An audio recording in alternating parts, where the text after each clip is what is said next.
Can you hear me now? I can hear you. I can hear you exactly. I mean, very well. Yes. Good.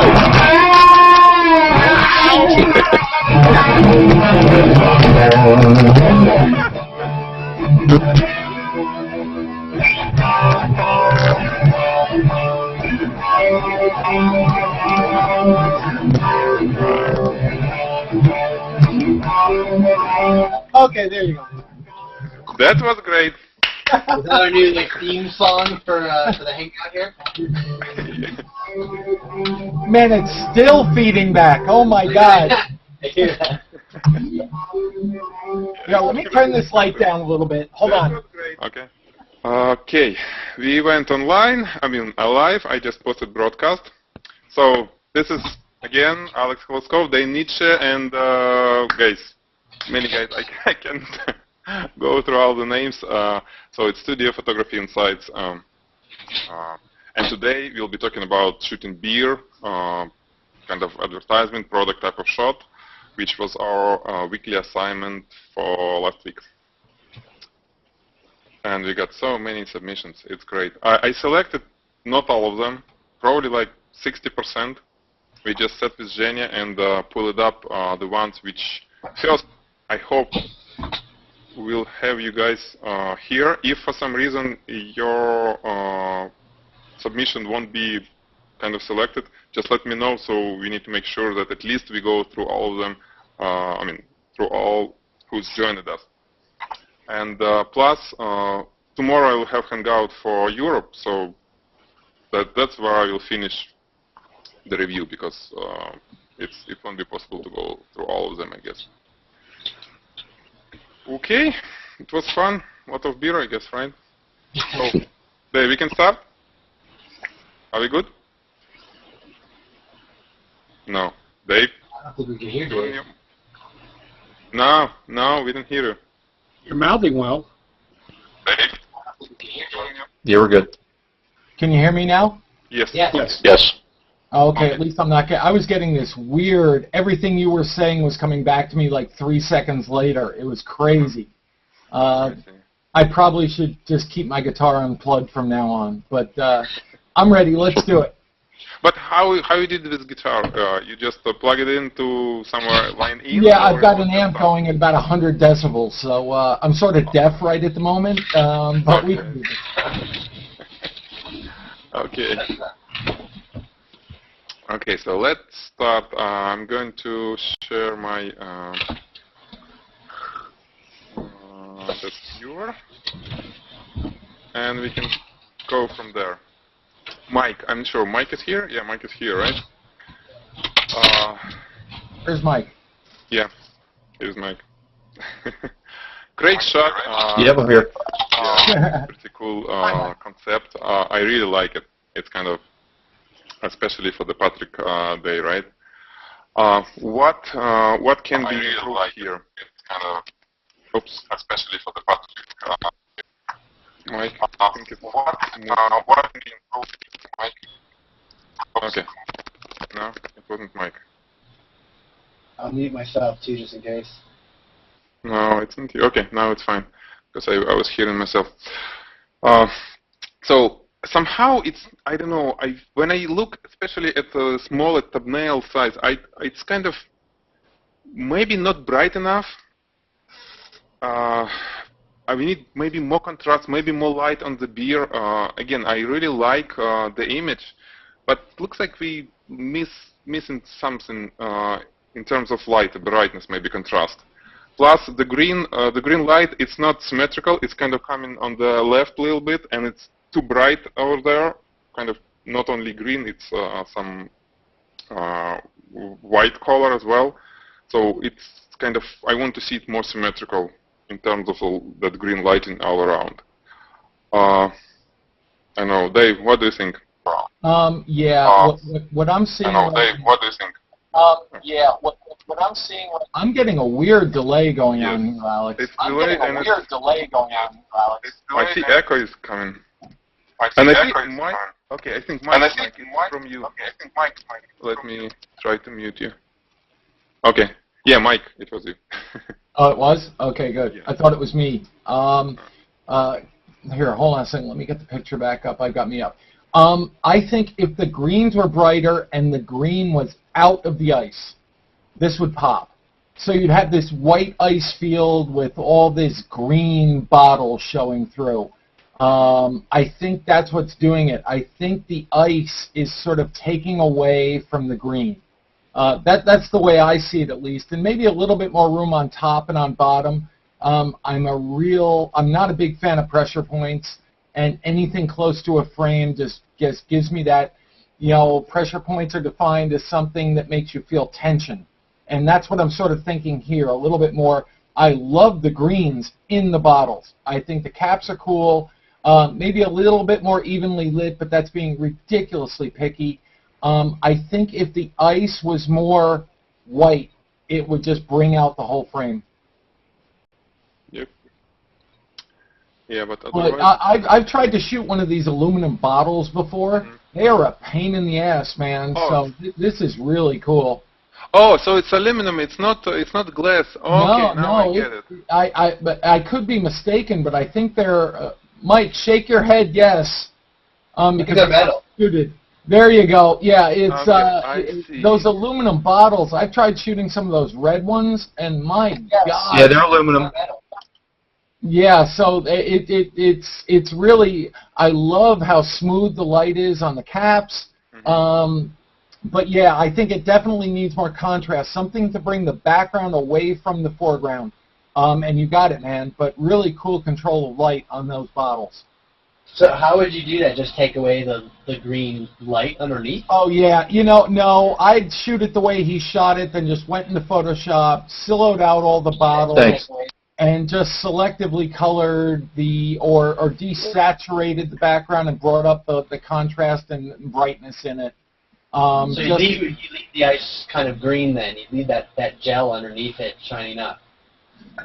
Yeah, you could remove it. You can keep it in post-processing. You can. I think what the green light underneath might bring when you go to desaturate it and maybe Photoshop it, it'll bring tonal differences that will probably help, as opposed to just being this one flat field of ice. Well, when you go in and you try to do something with it in Photoshop, yeah, you'll brighten it and you'll desaturate it, but there'll still be some tonal differences that I think will be needed.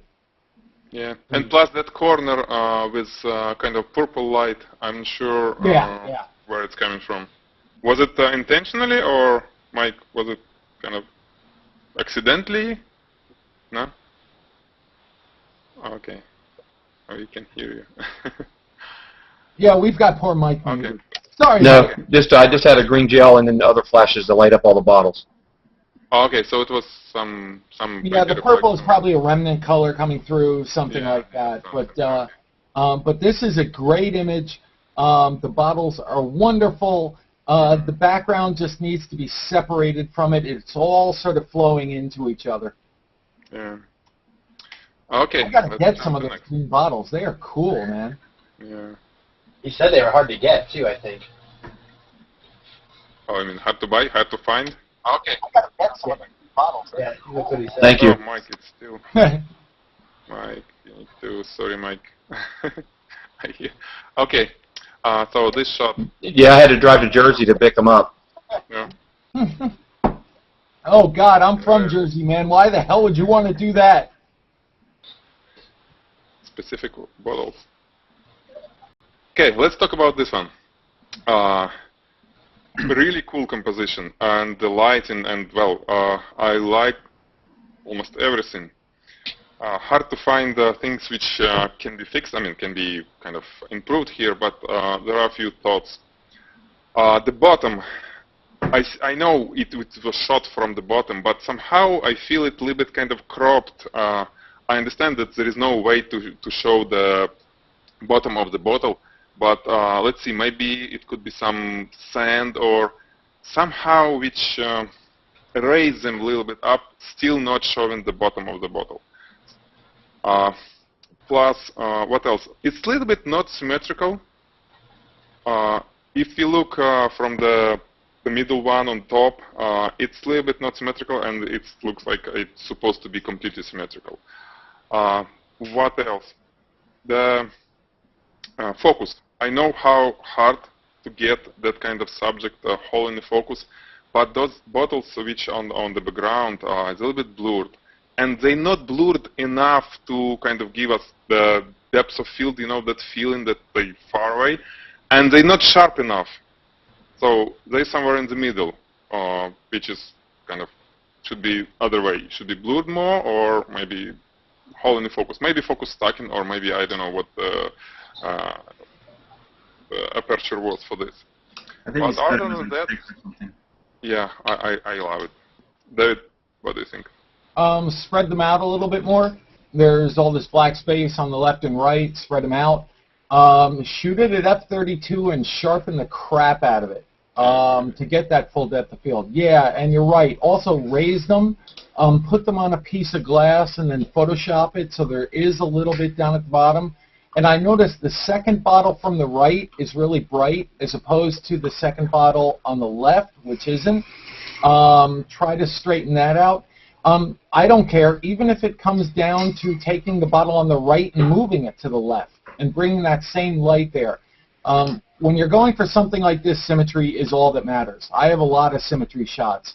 And I was stupid enough to spend days and days in a studio trying to get them symmetrical.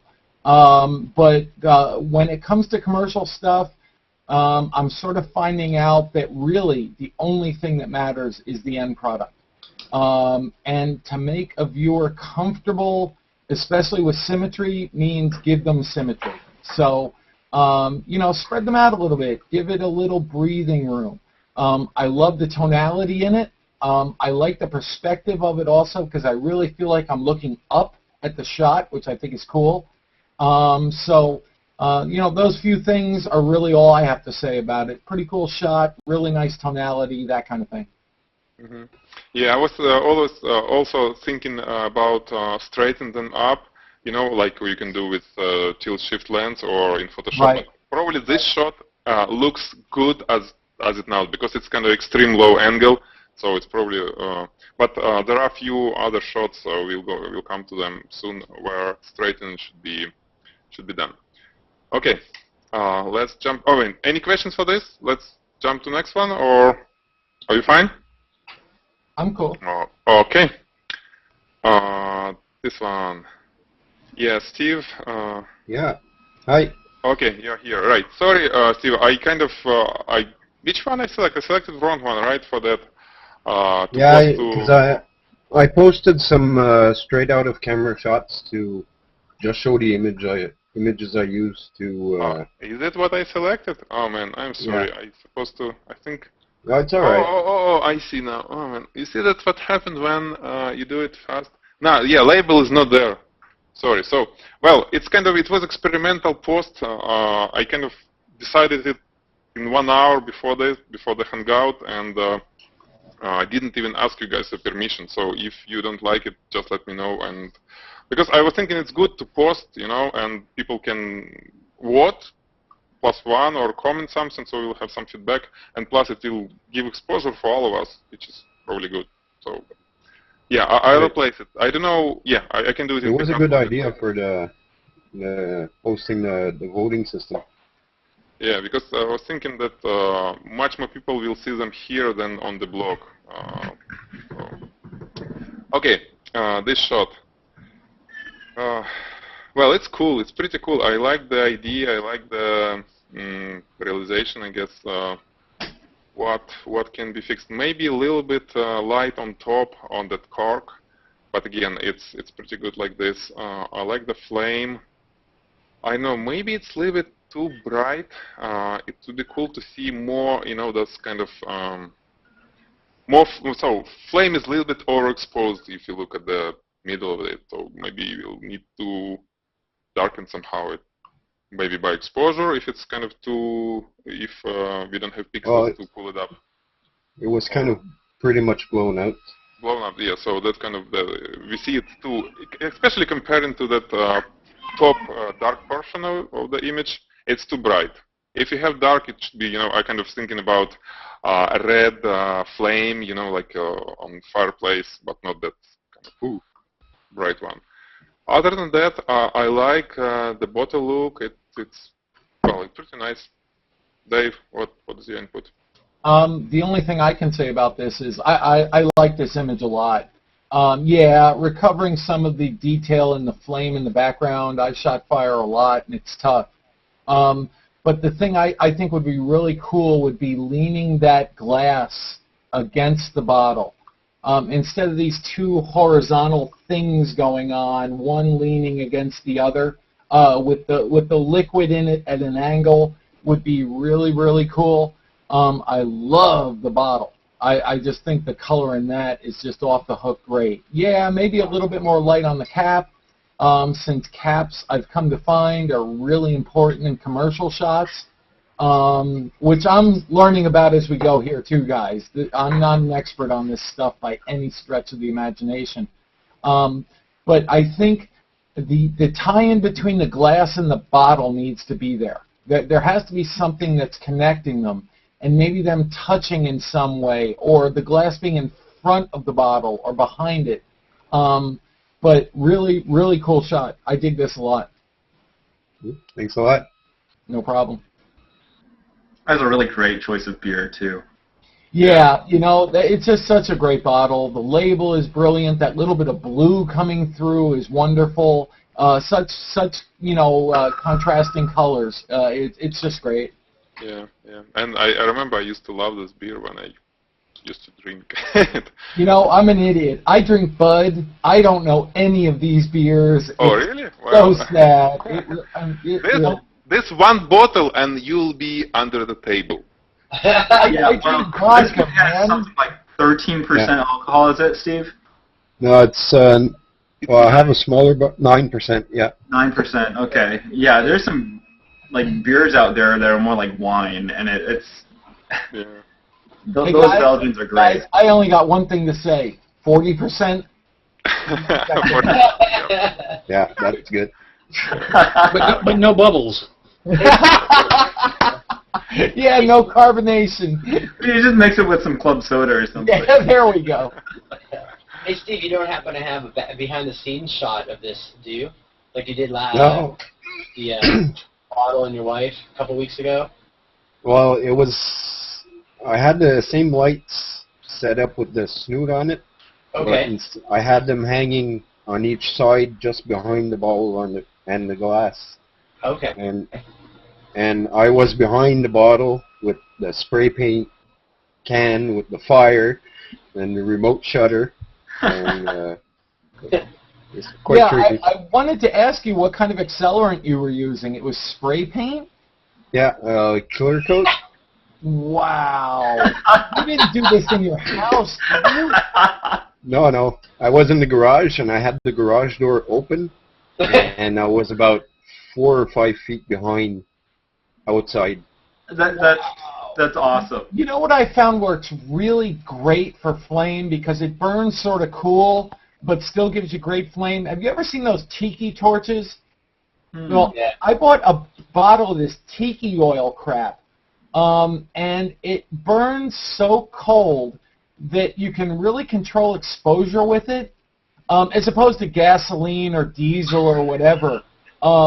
And it's really sad that I'm a connoisseur of what temperature stuff burns at, which is probably a bad thing. But it was a great revelation. I don't know if any of you saw a picture I had. It was my old wedding ring sitting on a mirror with a flame going around it, and on the mirror the ring sort of created this figure 8 kind of shape, which when you turn it on its side means infinity, and I called the picture Infinity Knot because of my impending divorce. But what was great about it was this stuff burned so cool that I can really control the bottom of the flame to the top of the flame. Because if you see in Steve's picture here, the top of the flame you can see, but in the middle it's all blown out, probably because it's just burning too hot in the middle. Yeah, I was surprised, like how much brightness came out of it. I was trying to get back more and more to try and capture more of the details of it, but Yeah, but you can do several shots. Always think about if something is too bright or too dark for one exposure.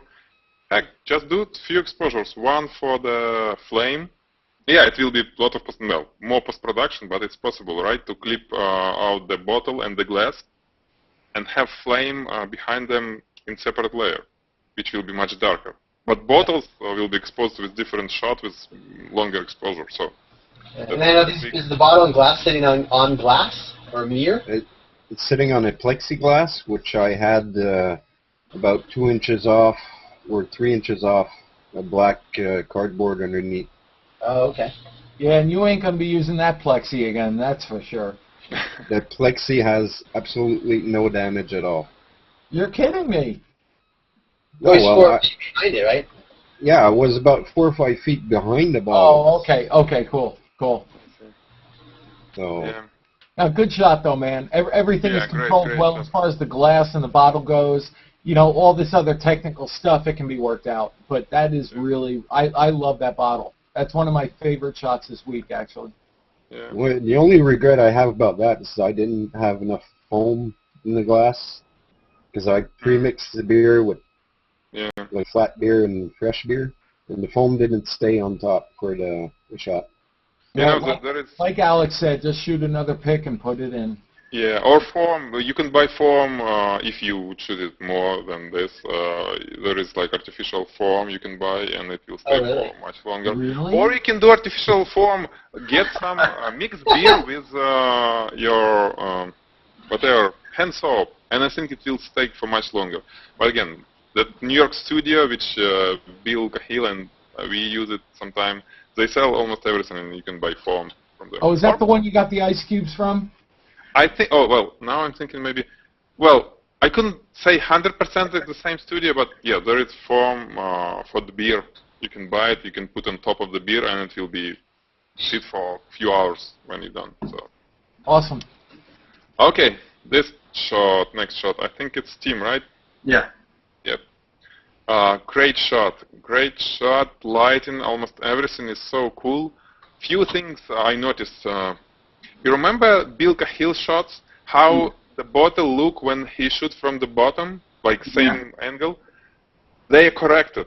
He used a technical camera to shift. She's actually shifting the front element, the lens, raising it, comparing to the sensor, and That's it's right, yes. straightened. Yeah, it's straightened stuff. You can do this, but you can do it in 35mm camera, but you can do it in post-production, in Photoshop. You can easily straighten stuff, right? So here, bottle should be straight. I think, at least on my. It just uses the free transform tool, is what you're saying. Yeah, right, exactly. You know, like perspective correction. Yeah. I see. The beer itself, I think it's a little bit too white. It's not yellow enough. I think probably post-production task just choose a yellow color and bump it up a little bit. It will stay. Sure. It won't touch the whole image, but it will be more beerish because now it's a little bit somewhere between beer and water. It looks like you drink half of that glass and put water. Actually, maybe it is half beer and half water because I poured an MGD, not a Peroni. So. Well, I did the same, but I'll tell you what I did because I was pouring Budweiser, Bud Light instead of the beer. Other than that, that's cool. A white form, which is very important. The background, I like it. Very, very good shot. Actually, I'm surprised that you like the background. I was struggling with the background because it seems really uneven to me. Well, it's nice. It's a little bit uneven, but because I see some texture, it kind of plays fine here. Maybe that little line on the left kind of down corner, it's kind of visible, some kind of line. That's it. And bottle. You see, it's not in symmetrical. The turn it left bottle, a little bit turn it to. Maybe it was for the reason, but Peroni is a little bit not on the center of the bottle. The label. Right. That was intentional, but. Oh, okay. Do you think for the actual advertising shot, do you think they would rather have it turned directly towards the camera? Yeah, I think so. Yeah, you can kind of lean a bottle, but the label should be exactly in the middle. I think that's my input. Dave, what do you think? As far as the perspective goes, I don't mind getting that sort of angle into the frame to give some height, as long as it's sort of symmetrical. You grab the Pilsner glass, which of course is sort of V'd out, which will give you a straight line in a shot like this. Another glass, the beer bottle itself is sort of going like this. If the glass itself was sort of going like that, it would give you this sense of height, which is really cool. I agree with Alex of the color of the beer. That's got to change. It's got to be amber. I don't care what color the beer is. And the background, I like the blue because it sort of ties in with the blue in the bottle itself. I don't know if I'd want a textured background on this as much as I'd want sort of a vignette, just a smooth vignetted blue. Dark in the corners, bright in the middle, just make everything in the middle pop. And yeah, the bottle's got to sort of be, pointing outward. But I like the green that you've got going in there. I think it's nice. I think it works well. But yeah, I don't mind perspective issues when they're even, and it makes you think that you're looking up at something that's about 10 feet taller than you are. Right. The foam is great. I mean, that's just wonderful. That's the first thing that stuck out with me on this picture, was this great head. There's still some detail in it. So I thought that worked really, really well. Cool. In terms of this perspective, yeah, I was trying to give it this really tall kind of feeling that like you were actually kind of looking up at it. But maybe it's a little too pointed at the top. And then the beer top is a little bit, I don't know how you can see it's kind of angled this way, and then the bottom of it is angled sort of a different way, and that was a trouble I was having with my lens. And I tried a couple of different lenses. I settled on I think this is like 26 millimeter or something like that. Yeah, tilt shift lenses are great for this stuff. Yeah, I know. I can't afford them. Wonderful. They're just so damn expensive. And for the amount of time you use them, it's tough. If you did this for a living, it would probably be an absolute worthwhile investment. Yeah, eventually I probably will invest in it because I am trying to do this as a living. So. Oh well, yeah. Then you got to go out and get one. Absolutely. Yeah. I've seen some amazing shots with tilt shift stuff. So yeah, go out and invest in it. It'll be worth it. Yeah, or you can buy or build that kind of thing which I had with technical camera. You can mount DSLR 35 millimeters on the real standard. Right. Did you see it on my blog? It was some kind of build team, no? I think I saw that. I don't know if I had a chance to read the entire post though. Yeah, it's kind of fun because Canon, you can. right? Say it again.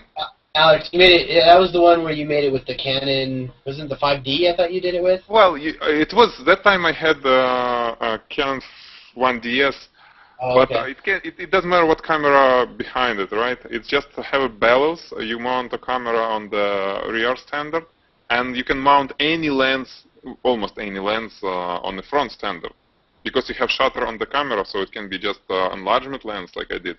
And the cheapest enlargement lens you can buy for $80, just to test the idea, And you've got to be able to actuate the lens, right? Yeah, just lens, any lens. I see. So you don't need the lens that goes... Sorry, I'm wrong. Not any lens. Yeah, no. Yeah. The lens with which will project the image circle large enough for that sensor, because you cannot mount that Canon lens through the bellow because it's too far from the camera. So it should be medium format or enlargement or large format lens. I see. Yeah, but it's kind of it's not probably good to do real commercial shots because lens should be really expensive for the good quality. But to play, it can be. What do you, Alex? Just a quick one on this topic though. What do you think about the tilt shift lenses that, like that plug right onto a Canon or onto a Nikon camera? I think they're $3,000-$4,000, but compared to it's about two, right? About 2,000, and I think for Canon, Schneider may be doing it. I think the problem it was no macro lens, tilt shift macro lens for Canon. It was 90 millimeters non-macro, and the rest was 45 and I think 24, and now they have like 14 or 17, but none of them macro. You can mount that lens through the extender, which kind of will make semi-macro with some loss of quality. But I think I've seen the lens from Schneider Optic, macro lens for Canon tilt shift.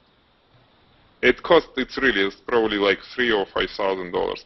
You can use it, but it's, well. Because that setup you have is pretty pricey, isn't it, with the Cambo? Yeah. The lens itself is about, new lens about 2,000. I got my around 1,000 because it used. Okay. Yeah, but it's little lens with all mechanical shutter and aperture. Yeah, I just checked on eBay. Canon tilt shifts from whatever 17 millimeters up to 90 go anywhere from $1,500 to $2,000. And if you're going to do this for a living, a worthwhile investment. You know, they work well if you have Canon. I'm sure Nikon has the exact same thing. They do. But how is the quality compared to, let's say, the bellows style that you're using, Alex? Yeah, say it again, Cambo? What I'm saying is the tilt shift lenses that plug on directly onto the camera versus how you have it, where you have separate, you know, where you have a bellows between, so you can totally manipulate the camera and the lens. Well, when you have like a technical camera where it's separate, there are much more room to any adjustments usually. Right. Yeah, because that lens, I don't know if studio photographer use such lens. They mostly made it for architecture, as I understand. Yeah. More like, you know, to fix those perspective distortion, all that stuff for architecture. But when you put a 35 millimeter, not 35 millimeter, but a DSLR back on that camera, don't you end up getting a huge macro out of all the other lenses? Yes, it will be. Yeah, you can any lens which will kind of fit can be turned into macro, right? Because you can extend the bellows and you can do whatever you want. Exactly, yeah. The only problem with wide-angle lenses, sometimes they need to be too close to sensor and you cannot get close. So for architecture, not all of the lenses will work. But for studio macro, you just lose quality. If you, let's say, start turning into macro some lens which is far from macro, you have to put it really to the distance from the sensor, and it will be huge loss of resolution. You know, I have a standard Nikon bellows, and I use an enlarger lens with it all the time, but it still turns out, even, you know, it turns it into a tremendous macro. It's the depth of field goes to 0, but you can indeed tilt and shift it, but there's almost no depth of field because it's such a high macro. Oh yeah, even Canon, yeah, because you can move Canon far to make it macro. Yeah, you're right. Yeah. Isn't that the idea of the tilt shift or having the bellows is so you can not only get perspective but get a longer depth of field, get it sharper from front to back? Yeah, I mean that's my understanding. Yeah, I'm going to show you something. If you're talking about this, let me just a moment. Remember that liqueur I was shooting, X-rated? Yeah, I saw that. I posted that image, yeah. So I can show you because I did some shots with the tilt shift and without tilt shift, and I can show you the perspective difference. Let me share my desktop just a moment. Okay. I'm going to share the whole thing. Where is my desktop? Yep, desktop. Okay, so this, how it looks when I moved my bellows. Well, I can show you. So when I shifted them up, and this is how it looked. Normal. You see the difference? I was shooting from from below. Yeah, the top gets a lot wider. Yeah, it's wider. It's kind of well. So that's why we need tilt shift for this kind of stuff. But again, everything can be done in Photoshop easily. You can do perspective control. I mean that Right. it's much easier. So So the expensive lens, really, all it does is it gets rid of all the hours of post-production. well, it's not hours. It's not even hours of post production Yeah. to straighten that. It's, No, but if you're doing lots of photos, it's lots of time that you have to spend there Yeah, versus and- just take a shot and you're ready. Right. And you know, if it's like, okay, if you have only one subject, it's fine to move it. But like I did the beer with splashes. Right. If to move everything, it may not look good because it will change, you know, even though it may look good, but yeah, like you said, it's easier to shoot it in right way. And like Alex said, you know, tilt shifts were made for architecture, which were meant to be shot and then just printed out and put into a magazine. You know, they're great for that. I'd still like to get my hands on one and try one, you know, in my studio just to play around with it and see what I can come up with. Just for the depth of field stuff. For me, instead of going through bellows and everything, you know, Alex is infinitely more technical than I am. I just want something that I could throw on my camera and play around with and see what I could do. So, in light of that, Alex, what do you think would be a more worthwhile investment up front? A tilt shift, adapter of some sort, or say a Hasselblad? How about just Photoshop and go in there and bang the hell out of it? You know, you already got it, so use it. If there's one thing I'm learning from Alex, Genia, Bill, and all you guys, really, I've never been a Photoshop guy. This is all new, unexplored territory for me. But sort of necessary. Absolutely, especially when I look at Alex's stuff and Bill's stuff, and you know, you go and look at a guy like Eric Shaw and all those guys who are out there shooting commercial stuff. Photoshop is the key pretty much to everything they do. They need to start with a really great image because, you know, shit in, shit out is what it all boils down to. But when it comes down to it, it's the post-processing that really makes stuff commercial worthy.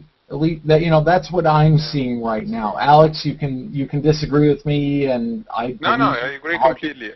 And it's actually funny because many you guys submitted here without most of post-production, which is kind of double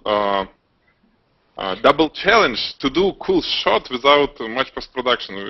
Actually, for photographer, it's very good. But yeah, and I'm not the Photoshop guy, and I photoshopped the shit out of my picture tonight, which is sort of crazy. So. Yeah. So I'm going to show you a little bit. You see this setup that I was talking about. Right.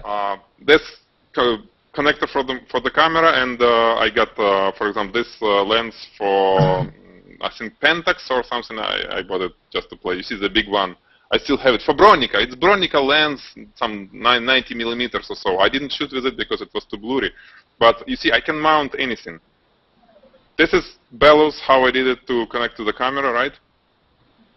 It just from old Canon lens.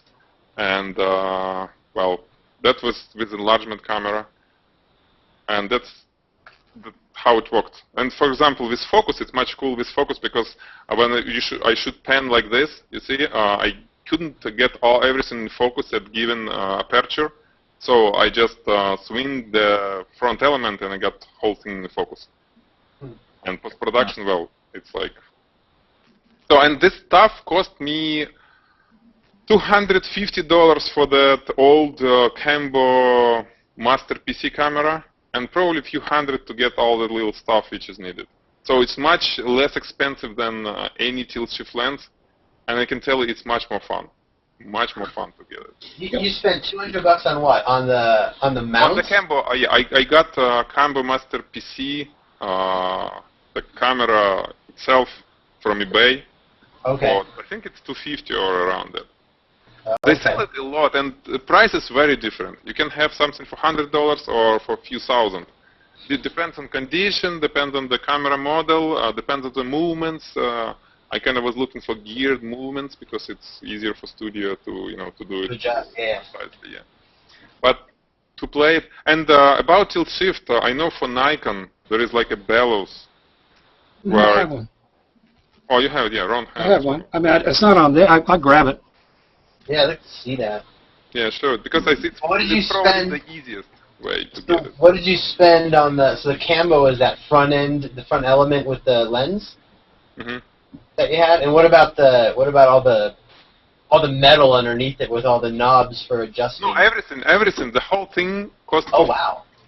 Yeah, it was old stuff. Still, that's a pretty good deal. It looks in good condition. Is that what you're still using then? No, I sold it and I bought the Cambo Ultima, which is for, I can show you, for the, yeah, well, for digital. You can connect any digital back there, but it's much more serious, guy. You see that? That's actually how I was shooting that bottle. You see, I raised front element and lowered the rear element. That's how it works. Oh, I see. Okay. Oh, interesting. That's what the Nikon looks like. It's small bellows. I mean, the camera would fit right here, and then you can control the length to the, well, the actual camera fits here, and this is the front unit. And the front unit can be shifted from at different angles. Yes. Oh, And you wow. tilt it back and forth this way when you release the other lock. And They then used you to, put any lens on it, or? yeah, I actually use, most of the time I use an enlarging lens on here. I use a 50 or 90 millimeter enlarging lens because they're tack sharp lenses and they're not that expensive. You can pick one up for 30 or 40 bucks. That's a Nikon or a special? I have a Nikon. I mean, I've got several different ones that they're just old. When I actually sold my enlarger 15 years ago, I kept a couple of lenses Oh, nice. Okay. because I had a hunch that someday the lenses might be handy. The enlarger wasn't going to be, but the lenses might be. And did you have to have a special adapter to get those other lenses onto the front there? You have to get the right millimeter size. So you look it up. I forgot it was a strange size. It was like 37.5 millimeters or something. You know, whatever the size was, it was weird. I went on eBay and just searched around, and I finally found a conversion ring that let's see what it might be able to read it. It goes from 37.5 to 52. Okay. And the front was designed with a 52 millimeter standard thread. Nice. So that's what I put the lens on with. And then the back, since it was for Nikon, it already had the back fitting for a Nikon camera. Right. The only hassle is it was never, these were all made back in the days when digital cameras didn't exist. And so Right. none of them have been made for digital. So, you know, the hand grips that are kind of all part of all today's digital cameras, in the old days, the cameras used to be smooth across the front unless you paid big bucks for a motor drive. So to put it on here, it's kind of bizarre. You have to put it on, then I have to rotate the inside ring, and then rotate the camera, and then rotate the ring and then the camera back to get it in position, because otherwise that outside piece bumps into everything. Mm-hmm. But it turned out it's an extra 2 or 3 minutes job to put it on, so once it's on, it's fine. Wow. Yeah. And then you have to have a full manual lens, I assume, on this, because it doesn't connect back. It's not computer controlled from the camera, right? Right, it's manual, but it has the f-stop built into the lens. So you open the lens up wide when you want to do your focusing, and then I use aperture priority mode in the camera, so I'll set the f-stop back to whatever f-stop I want, then let the camera determine the exposure by changing the shutter. I see. Okay. And the other thing I got this for, and I use it for, is for that depth of field problem. With it, there's a scale on one side of it, so I can shoot a picture and then move it 1 millimeter, and then shoot a picture, and then crank it back 1 millimeter, and shoot a picture, and then shoot 25 pictures as I move the lens by 1 millimeter each time. And then I use a piece of software which gives me the full depth of field, takes a sharp part out of each picture. Yeah, focus stacking, right? That's what we call Yeah, focus stacking, yeah. Because one of the things even the tilt shift lens and tilt shifting this, it doesn't change the depth of field. Tilt shifting doesn't give you additional depth of field. Yeah. It changes where the depth of field is. Right, and I think even it reduces it.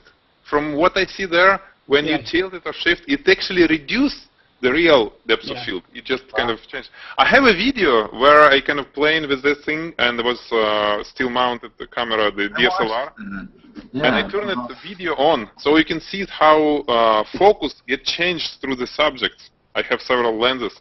It's on a blog. I can post a little later. It's kind of funny to see what tilt shift does in terms of focus. Yeah, that was really cool. You did that a few weeks ago, I think, and I saw that. No. Well, I mean, maybe I posted it, but it was long time ago. Oh, yeah, you had I think it was probably a repost, but it was really cool seeing the video when you were adjusting it. Mm-hmm. Okay, let's continue. Oh, one question, guys. It's off topic. If you start going off topic, why, Ron? Why you so sharp and kind of? I mean, what web camera? And why are you so blurred? I tried to use HD camera, that Logitech for my. I've got a Logitech. I think it's a 910. Yeah, your camera rocks, man. Why? I'm always on every video, on every hangout, on recording. I'm so blurred, and now I'm using the Mac, whatever they have. But I've got you by a factor of 4. No, maybe only by a factor of 2. What do you mean factor of 4? My little Mac that's sitting right here has 8 processors in it. No, it's not about. Well, you'd be surprised that it fundamentally means I'm not doing my system doesn't do any work to I can shovel high quality video while I watch a high quality video. Well, it's something else because when if I try to record something from the camera, it looks sharp and great, and recording even takes more resources than broadcast because it kind of works. Yeah. With. Yeah. But something is you don't know it. What camera is it, Ron? It's a Logitech. It's a 910, I think. 910? Yeah, exactly what I have. Yeah. Yeah. It's a little. I don't know. It's about 3 inches long and about 1 inch high. And what kind of connection do you have? It's USB. I hate it, but it's USB. No, but I mean internet connection. Yeah, just what do you call it? Cable TV. Wow. It's cable. But our cable here is by far the best I've ever had. I've measured all the time, and we get about. Well, on the way up, we get 1 megabit, so we don't get that much on the way up. On the way down, I get 19 usually. Yeah, that's probably it, because my megabit, I've got probably 8 going up, but I think I'm peaked at about 300. I've got about 8-bit going down, and probably 300K, 400K going up. Yeah, so I think it's the connection that has more to do than the camera itself. Well, the connection is one thing, but I've got a 15 megabit connection, and I have a really crappy camera here at home, and you can see that I'm just a blur right now. Yeah. But at my office or the studio, I just got a new camera, and it's a Microsoft camera actually. It's super sharp. You see, I just switched from Mac camera to that Logitech 910. Yeah. Is it better? Sharper? It's a Microsoft LifeCam Cinema 720 HD cam. So it's super sharp. Yeah, the built-in Mac camera is not a high-def camera. It's not HD. The built-in camera is just a little bit above. That's why I went and bought the Logitech, because I got tired of the built-in cameras.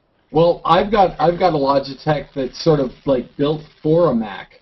Yeah. I'm not nearly as sharp as you are. Yeah. So I think it's more connection rate than optics, because I think this camera I have has a Zeiss lens in it, for Christ's sake. So it's just not coming through like yours is. It has to do with uploading deep width. Yeah. That's all. Yeah, probably. Okay, let's jump back to our critic session. Okay, this shot.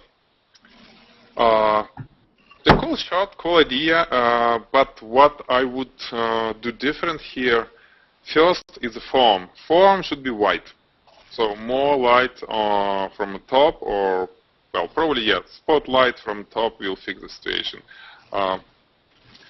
The bottle, I like the idea, but I think it's too narrow, that light coming through the bottle, and it's hard to see. First, we don't see, well, it's visible on the glass, the brand, but I'm sure it would be cool if we have bottle a little bit more.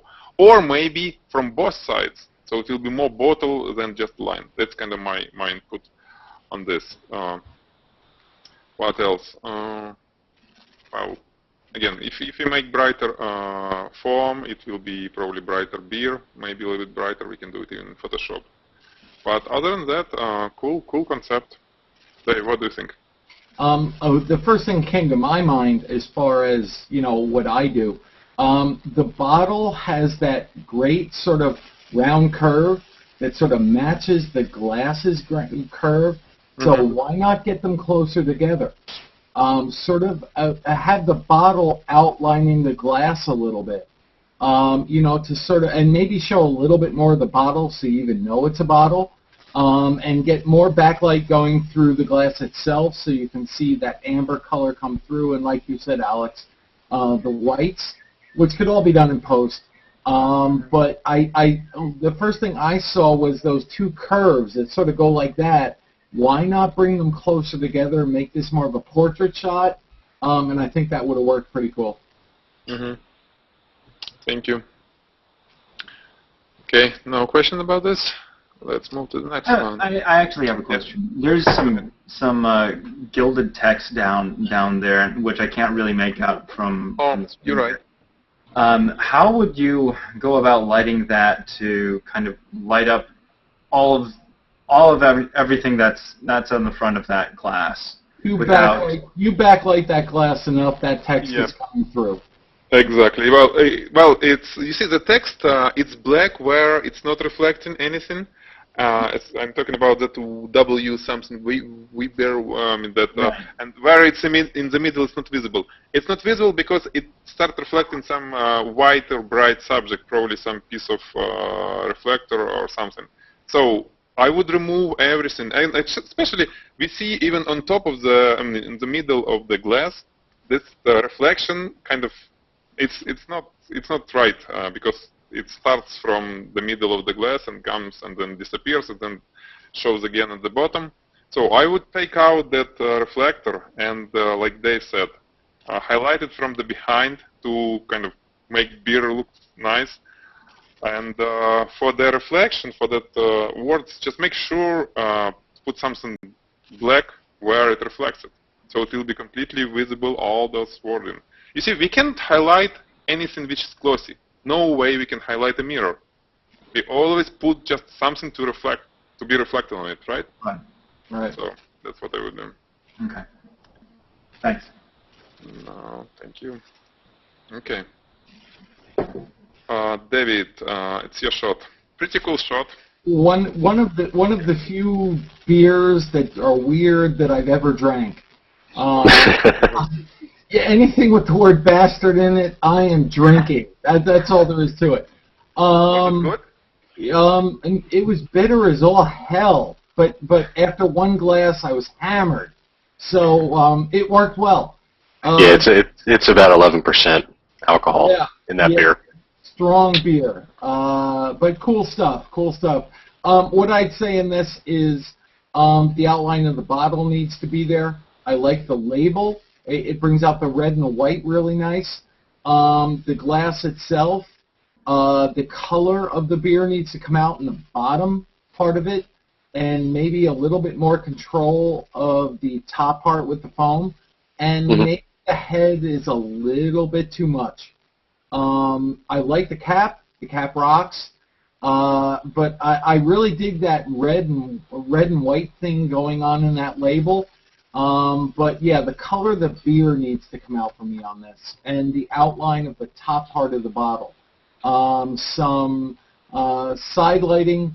The way I always brought bottles out before I got the 8,000 studio lights that I have was just, okay, black piece of foam core behind it, white pieces of foam core to the right and left of it, bounce lights off of those white pieces, brings out the outline of the bottle. That's the way I shot this kind of stuff before I got ridiculous with the studio setup I have. Yeah, I was trying to bounce a lot of stuff, and what I kept on getting was really bad reflections, either in the glass when I was highlighting the bottle, or you know, something would get messed up on the bottle if I was trying to highlight the glass. And then I finally decided, all right, I'm going to shoot for the individual pieces and piece it all together in Photoshop. Yeah, what I found is, you know, I read this great article online somewhere that explained how to get that wonderful outline in a bottle. And the way the guy had it set up, and it was really inspiring to me, because he had, okay, just imagine your shot here. Behind what you have set up is a black piece of foam core. To the right of it, out of frame, and to the left of it, out of frame, is white foam core. And then he had a couple of Canon speed lights that he was just bouncing off of those white pieces, about a 45-degree angle into them, with a little blinder that he created, you know, like a barn door, just out of cardboard, that just isolated it right onto the white. And the results this guy got were amazing. You know, guys with, you know, $10,000 worth of stuff would love to create what this guy created. And that really taught me a lot.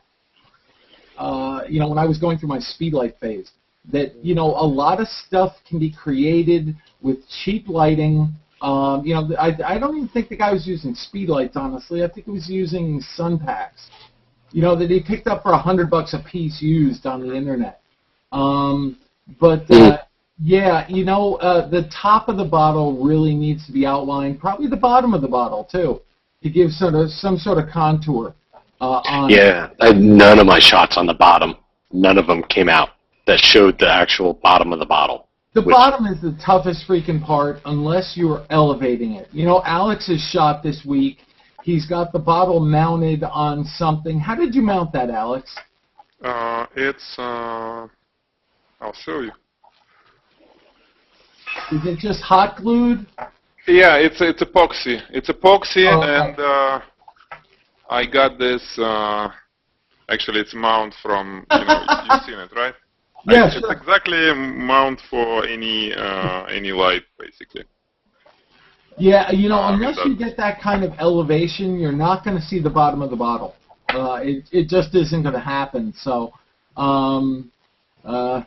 you really took a camera stand mount and epoxied it to it, huh? Yeah, and I have that little thing for where you can mount speed light and how you call umbrella. That's so excellent. that's why I mount on top of it. That really is. Go ahead, Alex. Yeah, thank you, Dave. I agree with everything you said about this. Outline the bottle till the top, exactly like Dave said. The same. Well, it's a little bit outlined, but kind of lost probably off because it was different angle, so it didn't catch that reflection. And probably I would try to highlight the glass same way as you have that nice rim light, but it kind of getting lost. Is it for purpose? I mean, intentionally, or you just lost that reflection on the top portion of the glass?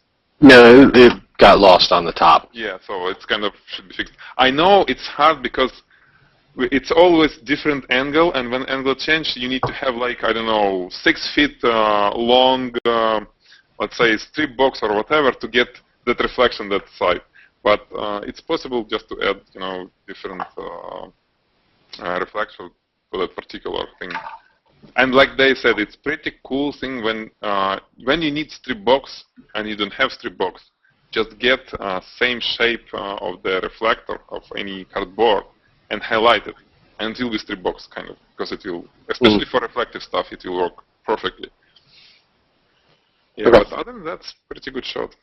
And I like this red, you know, it's bastard thing. Yeah. Yeah, and maybe, you know, in Photoshop, and now I get closer, you can probably fix the beer. It has some texture, kind of, and you can probably make it more even. And maybe a little bit more glow, but again, it's just thought. Okay. This one, I think from Peter Dudek, if I'm not mistaken.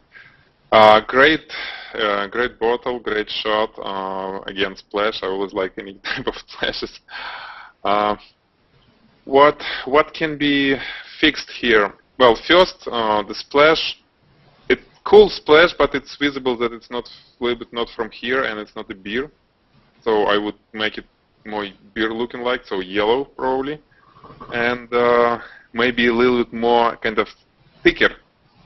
Well, if it turns yellow, maybe it will fix the issue. I like background, I like everything. On the bottle itself, I would fix the reflection if we took on the top, if you look at the top of the label, it's a little black line there. On the bottom it looks fine, but on the top it's not, so it's probably a matter of reflector being on the right side. Other than that, cool shot, pretty cool shot, I like it. Dave, what do you think? No, I don't have much to add to what you said. Maybe getting the splashes looking a little bit more real, but I love the whole color thing going on here.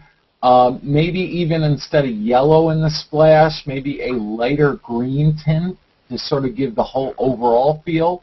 But like it a lot.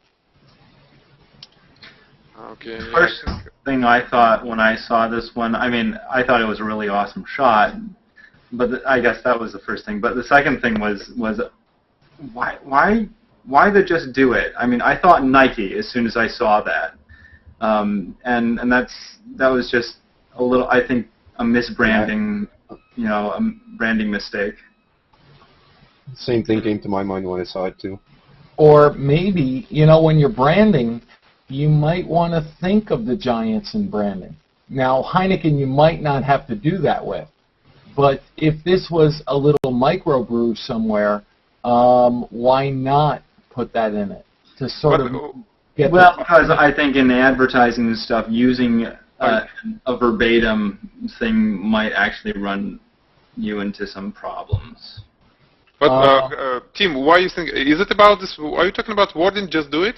Yes. Yeah, the type up. Oh, okay. I never look at this at all. You know, I can tell you about you guys. I see how you like to put some like make a real poster, but you know, it's first of all, it's kind of not a photographer task to do this. It's cool. It's cool what you do, but it kind of distracts from photography, and it may fix a photography for you. You may kind of do it and look, oh, it's not nice. Then you put some wording, and oh, it become. I mean, it looked nicer now. But we need to concentrate on photography, right? Because, like, on the shot itself, then so I never look at the wording, really. Yeah. I just thought it was a little bit funny up in the corner there, too. It was kind of shoved up there. Yeah, I see. Just do it, yeah. Now I get it. I know, Dave, you said you had a graphic design background. I also have a graphic design background. And I actually went to school for marketing. So when I look at advertising stuff, I know that, yes, the photographer has one job, and then you have a copywriter or an entire team coming up with these slogans like "Just Do It." Oh, yeah, just a whole permissions team going at it. But in the companies I've been in, which have always been smaller, I've been lucky enough to work in a whole bunch of Fortune 500 companies also. But we always would try to find a way, maybe not as obvious as this, but always find a way to try to elicit the emotion of something big along with it, to bring that whole marketing aspect to it. And yeah, sometimes you walk a fine line. And yeah, sometimes it's gotten us into a little bit of trouble. But what I've found in my career, you know, it's the whole Andy Warhol 15 minutes of fame thing. In the corporate world, 15 minutes of fame can bring you a lifetime of profit. Now, just do it in this. Well, you know, first of all, my first thoughts are Heineken wouldn't need to do that. Second of all, Nike would be all the freak over it in a heartbeat. But what I think Alex is saying is absolutely correct. Our job as photographers is to bring the picture and then let the marketing guys roll the dice and see what they can get away with. So it's always a fine line, and actually a really fun line to walk on to see what you can get away with. So. And you know, even it's not this, Dave, you're right, but it's a little bit opposite. They first come with the whole concept with wording, and they already know what kind of photography should be there, and that's how they come to you. They're saying, you know, this needs to be shot, this needs to be delivered. When I'm talking about kind of high-end stuff, because Bill Cahill is working this way, and I had several assignments but it's not common when you do just, you know, for local businesses. You shoot and they start putting stuff together. But like advertising agencies, they really know what they need to see there. And they have wording, they have everything. So you know, one of the few commercial shots I've ever done was actually a liquid shot. And what they really wanted was me to create liquid going into a glass and swooshing out just like the Nike logo. I'll find it and put it up.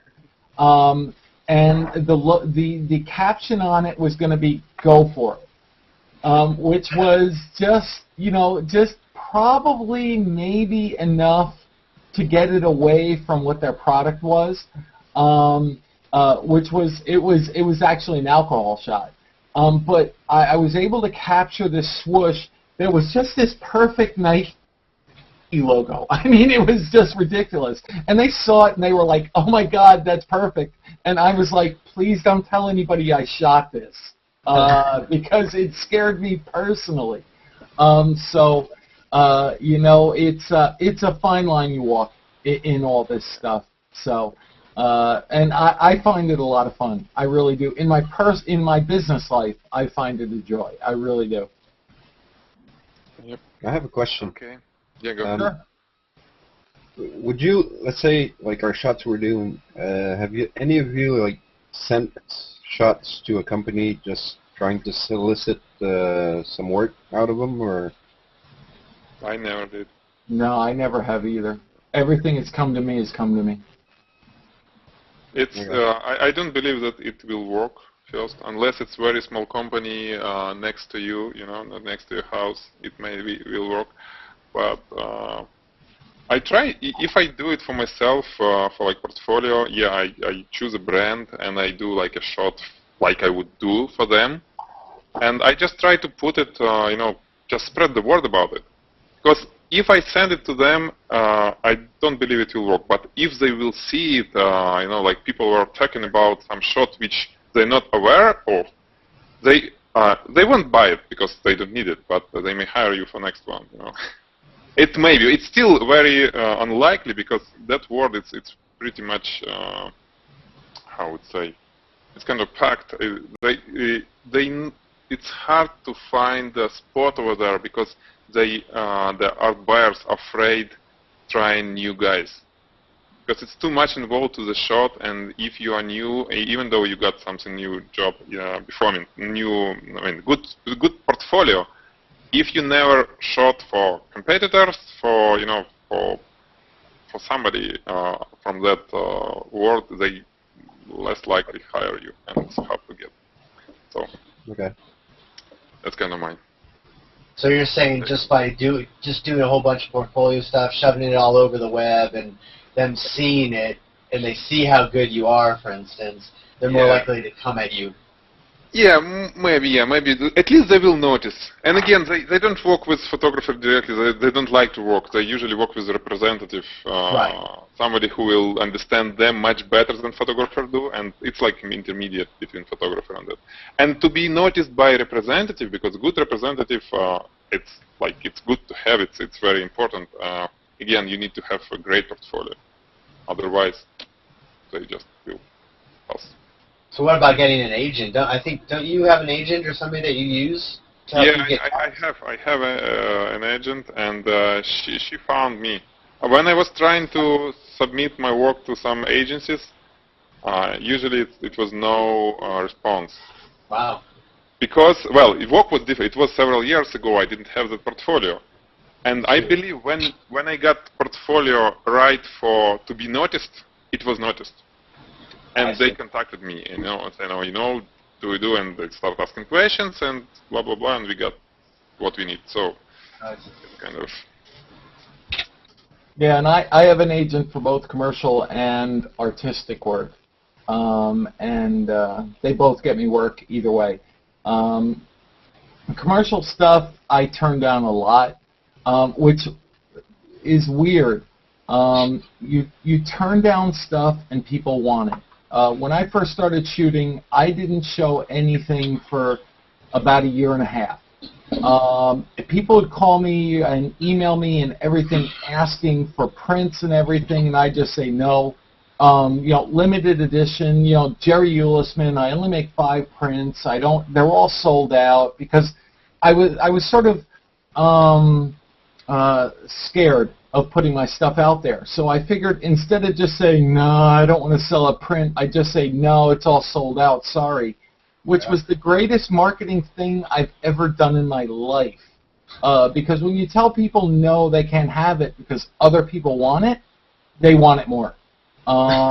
The first sale I ever made, I don't know if you guys have ever gone onto my website. I did a whole bunch of shots on the 7 Sins in glass and liquid.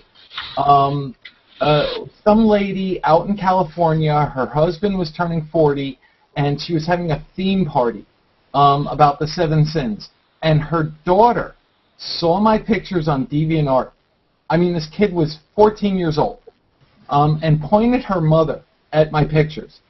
And she got in touch with me and said, I want to buy a set of these, explained the whole party theme, the whole 9 yards. And I said, nope, all sold out. You know, only sold 6 sets of them. Got back in touch with me, said, do any of them want to sell their sets?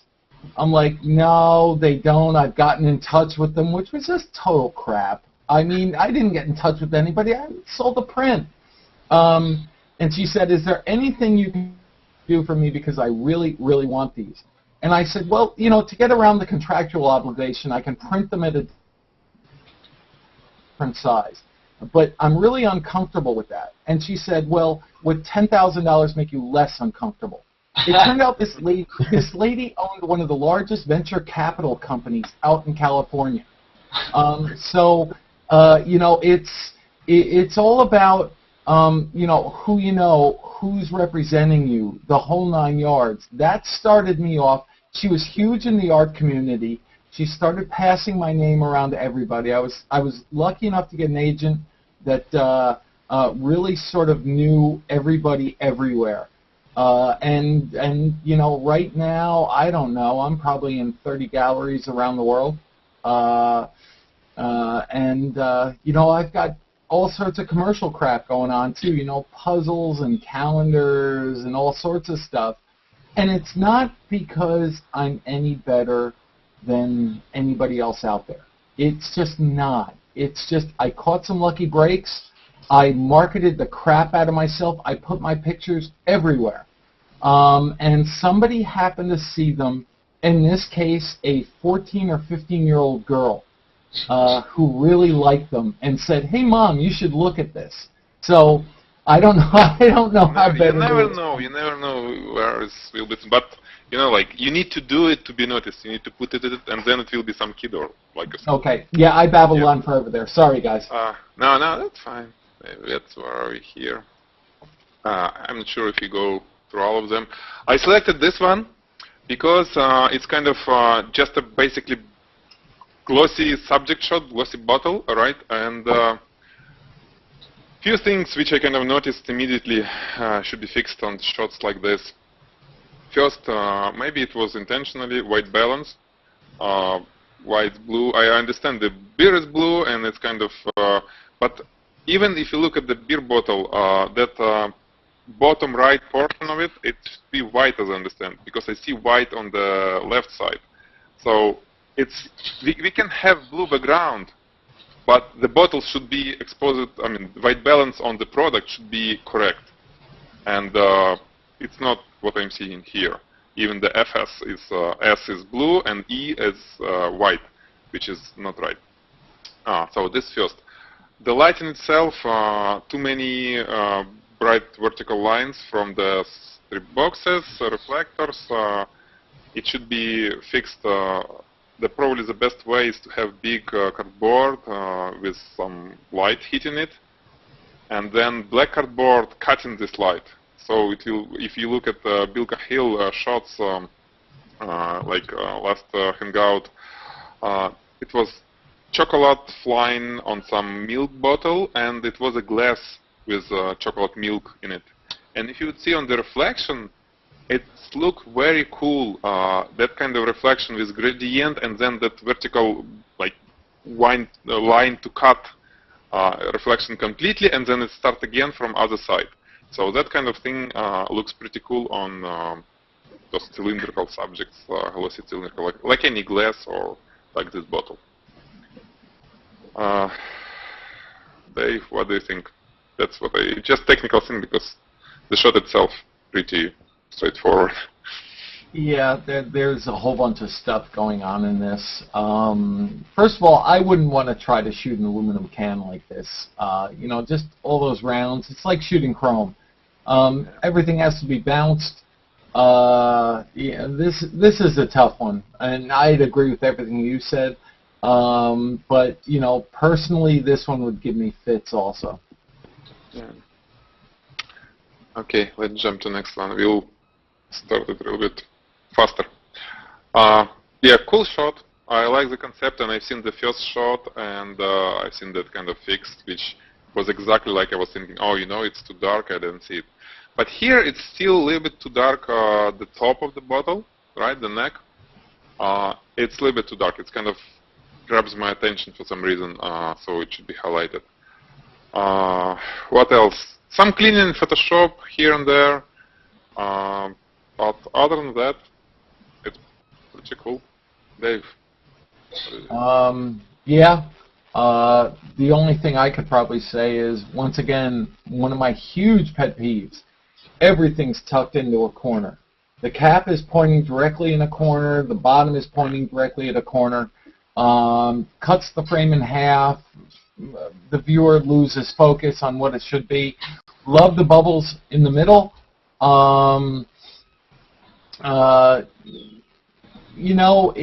It's an okay shot. I think it needed a little bit more thought. I think it needed some more cubes underneath the bottle to sort of diffuse the light coming from under it. It might have even evened it out a little bit more through the whole thing. Right. Thank you. Let's jump to the next. Okay. No, is it yours? No, this is not mine. Okay, I was for some reason. Well, it's again the shot itself looks cool, but if you take this wording, it's bottle is too close to that corner, to that side, right? It's I don't know why. Again, bottle is open, okay, which is not usual. It should be kind of closed. We have the cork on the bottom. What that big crystal is doing there, I have an idea. And same with that little cork on the glass on the bottom. I understand it's showing the brand, but again, like we already have big brand in the middle, right? I like how glass look like. I think it's pretty perfect shot. Maybe a little bit too bright on the bottom, but I mean of that narrow area. But it's being too picky. It's great. It's great glass. I don't like that stream of beer because it's not a stream of beer. I don't know.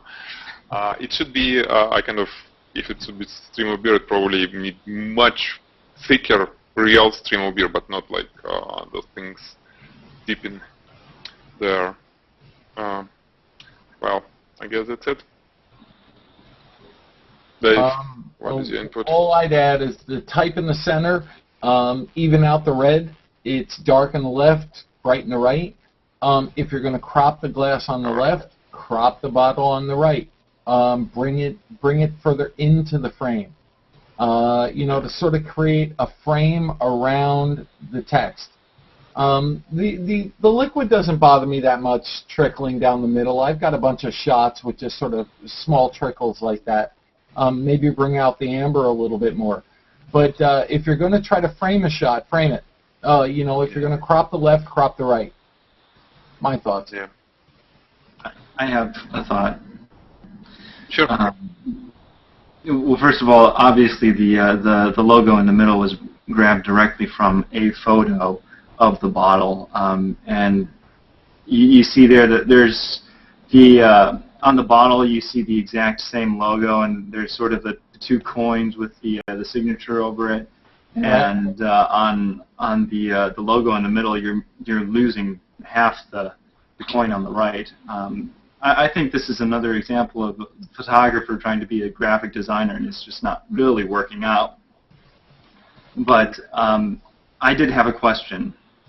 On the bottom of this bottle, the Peroni bottle, there's a black mark right in the middle of it, and I know what that is because it was in the same it was in my shot too, and I was wondering, should that be photoshopped out, or should you leave that in there, because that's actually part of the bottle molding. I don't know if you can see. Right, it's imperfection of bottle. I would say it should be cleaned out.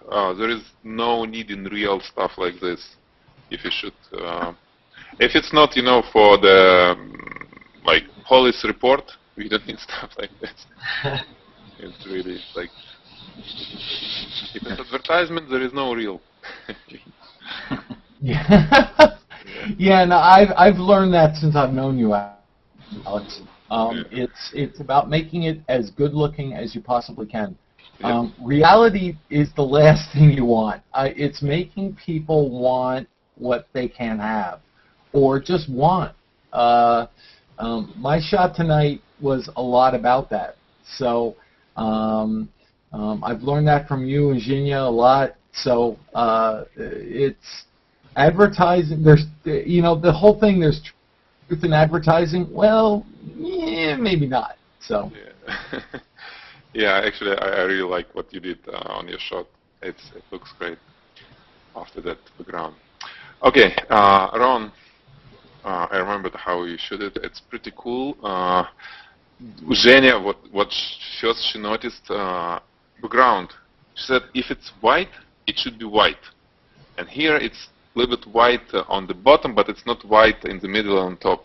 So background should be completely white, because it's really kind of grayish a little bit.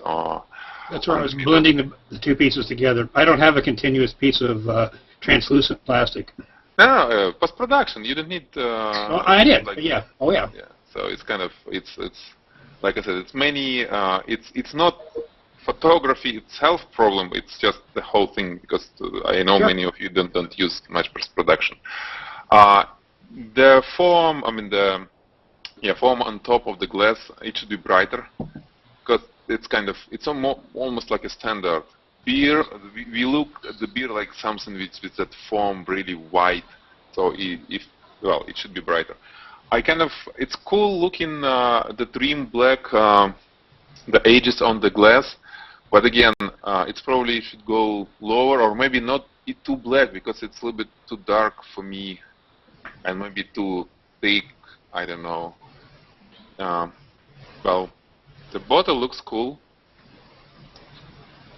Maybe a little bit more light on this, on the subjects, especially because we have this bright background. Maybe it's probably, again, Photoshop work, maybe to bring light up, especially top of the bottle, maybe, because it's a little bit I know that foil, it's much brighter, right? It's probably holding it back was the hard part.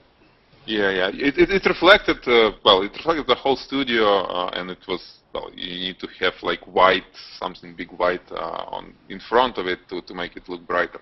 I mean, talking about that foil on the top of the bottle. Yep. Yeah. So that kind of improvements, but otherwise, it's a cool shot. Yeah. Dave, what do you say? Yeah, a little room at the bottom to give the wheat, I'm guessing, a little bit room to breathe. One thing I'm noticing also. There's a lot of horizontal and vertical things going on here, which do not lend emotion into an image.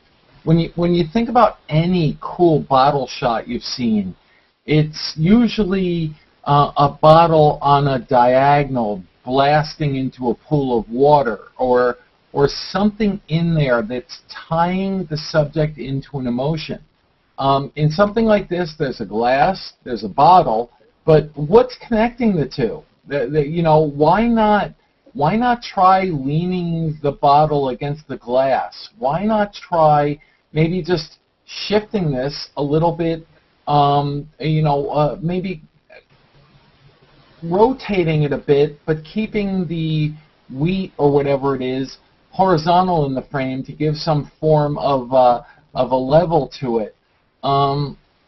It's in a lot of these shots I'm seeing, there is just nothing that's emotive in it. It's just really cool product shots, but nothing about ad shots are just purely commercial. They play off our emotions. and our emotions are drawn to the basic emotions that we have. You know, love, sex, happy, anger, fear, all of those. If you're just going to produce a shot that doesn't bring any of that out, people aren't going to want to go to it. They're just not. So always think about tying the subject to what brings out our basic primordial emotions. And the best product shots I've ever seen always do that. I look at them and go, wow, I feel this. And believe me, I'm not a pro at this. The whole commercial world is sort of new to me. I shoot for it, and I get by the skin of my teeth because of just the way I shoot normally. You know, Alex has it, Bill has it, a whole bunch of guys out there have it, because they sort of understand that it's not just showing a product. Anybody can shoot a product. It's about making us look at it and go, holy fuck, I want that. I have one question. Sure. And that is, notice the picture I put up in place of my face now. Mm-hmm. Okay? That was my original intention, was to shoot this product. It was called Double Trouble, and the upside-down label caught my attention. I really liked the concept. I was going to put a glass of beer on each side of it, one upside down and one right side up, and shoot it. But then I got to lighting the interior, and the interior looked like crap. No matter how I lit it, it looked like it was full of sediment. And I said, you know what I would have done with this, Ron? The bottle to the left, I would have put something on the base of it and raised it up so that the curve in the two necks of the bottle would have met. So it was sort of like one body laying next to the other. You know what I'm saying? Maybe not show the bottom and maybe not showing the top of the other. Well, this wasn't going to be the layout. What I'm pointing out, the picture on the right-hand side where I'm reverse lighting it. Mm-hmm. Okay, the interior had all kinds of like floaty stuff in it. Right. And I looked at that and said, man, if I were going to shoot this as a product shot, I wouldn't want to show to people that my product isn't exactly a clear liquid. And so I finally backed off of it because I didn't know how to highlight the interior of the junk. Okay, empty the bottle and fill it with something else and put the cap back on. Yep. Okay. Yeah, that I hadn't thought of. Yeah, that's exactly what you have to do. You know, Alex, correct me. You're much more adept at this, and I wish Bill was here because he'd correct me also. This is about putting the product in about as great an environment as you can. It's not always about being truthful, but I really love this idea, Ron. I think if you were to put this together so it sort of looks like one body against another, and some great backlighting and some great lighting in front, probably bounced, to get that label going, because that label is freaking great.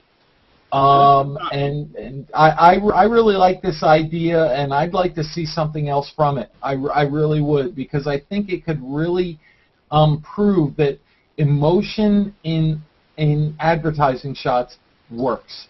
It doesn't always have to be exactly about what the product is, but just what it makes you feel. That was a great idea, man. It really was. Yeah, Ron, thank you. It was cool. Let's jump to this one. I selected it as an example of well, kind of very raw work, right? Which many things should be done here. I will just list them. First, the bottle. We see the third bottle, which pouring beer. It shouldn't be. If you have beer, one bottle is open. It should be one bottle, even if it's open. Well, it should be full, because we hardly show. I understand the idea. Like half already is in the glass, half is still in the bottle. But it's not going to sell product for some reason. For me, it looks more like, well, not beer, I am not going to say. But so we need to have almost full glass and full bottle beside it. It's basically more like a standard if you're talking about advertisement. And yeah, probably bottle should be closed, even though it will be pouring beer in that glass. and a lot of lighting problems, reflections should be fixed. I don't think there was any softboxes here because I see the barrel light and maybe a few reflectors. So just probably good start, but a lot of work here. Dave, what do you think? Yeah, glass filled to the top. Even let the foam come over it. You know, just to sort of show that. Maybe even a smaller glass. The glass is sort of almost dwarfing the bottle. You know, the subject here is the bottle. Background needs to be smoothed out a little bit, and yeah, the reflections and everything need to be dealt with also. Okay, let's accelerate a little bit. I think Jerry, we can talk about this tomorrow because yeah, Jerry is not with us, and I hope he'll be tomorrow. I just want to show and say that cool idea, but what about white balance? Here it should be fixed as well because the hand is kind of red, pink, and it's not not really playing. And the splash itself, Jenny always pointed, oh, you know, it should be worked out better in Photoshop, obviously, right? Plus, it should be beer shot. I don't know how white this beer or not, but we need to have it more beer-like. Well, composition, I don't know. It kind of looks cool, but I think many things should be tuned to really play here. Dave, what do you think? Agreed. The skin tones are going from pale to jaundice. I love the idea. I also like that splash. I love that curve in it. That's wonderful. It sort of frames the image. But you know, more work needs to be done to it. God, I hate flesh tones. It's why I never shoot people. There isn't a person in one picture that I have, there is a flesh tone. I'd never want to deal with them in a million years. Fashion photographers have all my respect in the world. But something like this, I could have actually done without the hand and just have the splash going around it. So. Yeah, it's tough when it's hand there. But wouldn't you, wouldn't you rather have like the wrist showing instead of the hand like cut off where it is? Yeah, probably too. You know, if I had to have the hand in the picture, yeah. But personally, I could even do without the hand. You know what would be cool? Sorry, Dave. Having if the hand will crush this glass. You know, like squeezing it, and because it will play. But like you said, here it's probably without hand much better. Or how about another arc going to the left, sort of encompassing the can. Maybe not just mirrored from the right one, but another one that is arced like it, to sort of give a frame around the can. You know, in my opinion, would work better with a little bit better maybe Photoshop work, where the splash is sort of meeting the can, but God knows that would be beyond me. I'd send it to Xenia and let her do it. Yeah, I was almost thinking making the splash into like a handle, like a beer mug handle, and attach that to the can.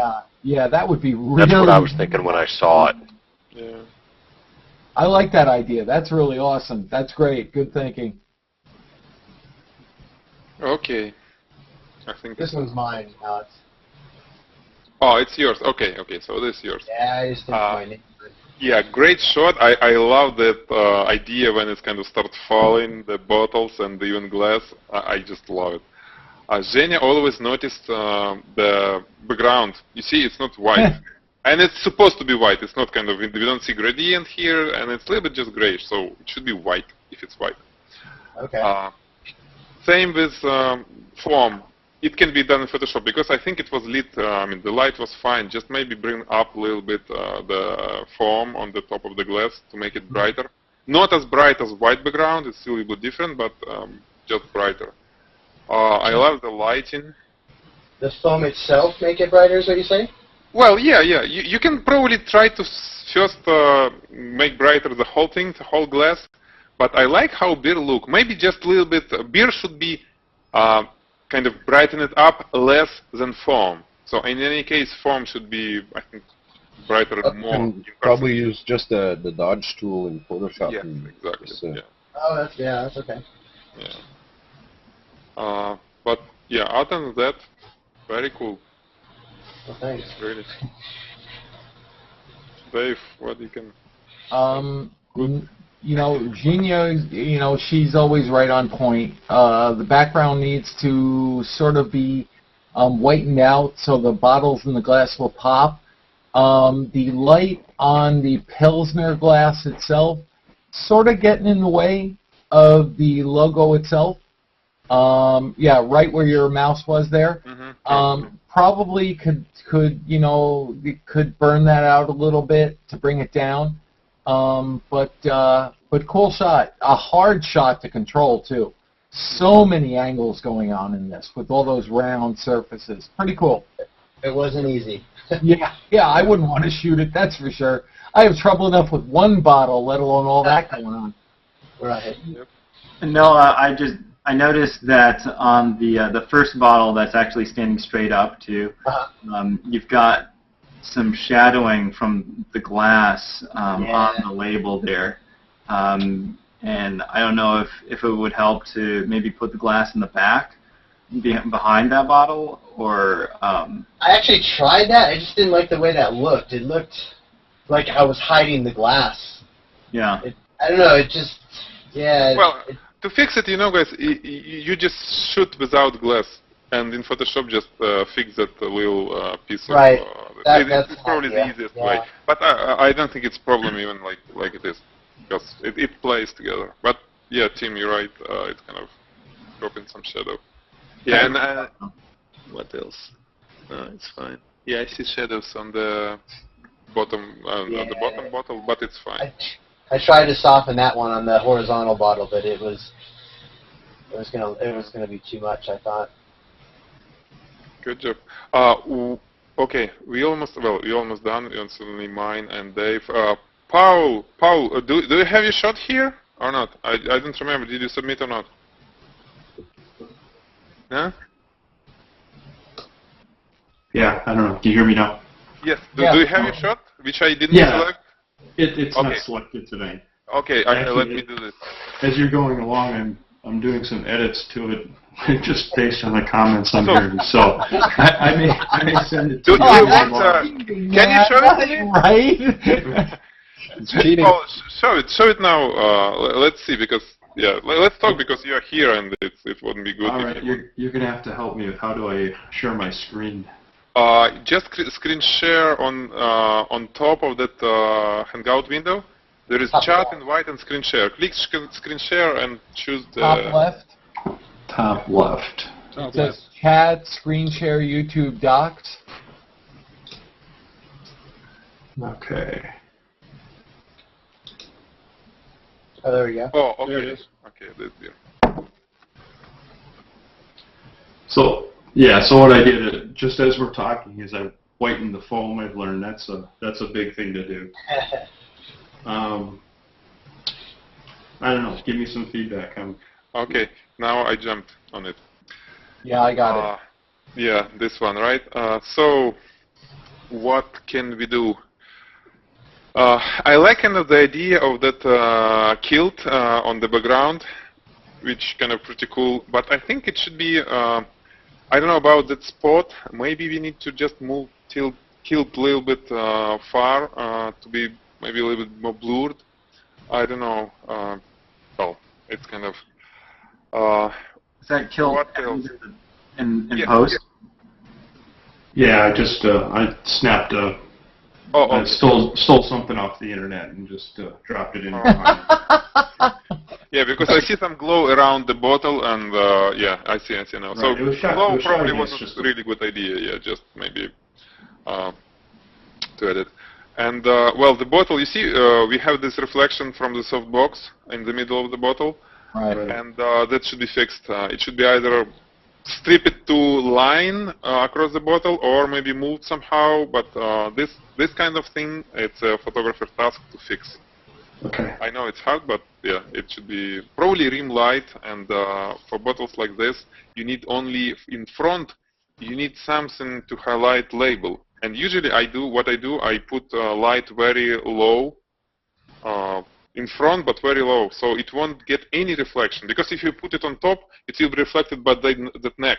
There is no way to highlight label from the front with light on top. So, but if you put it very bottom, it won't get any reflection except it will highlight the label.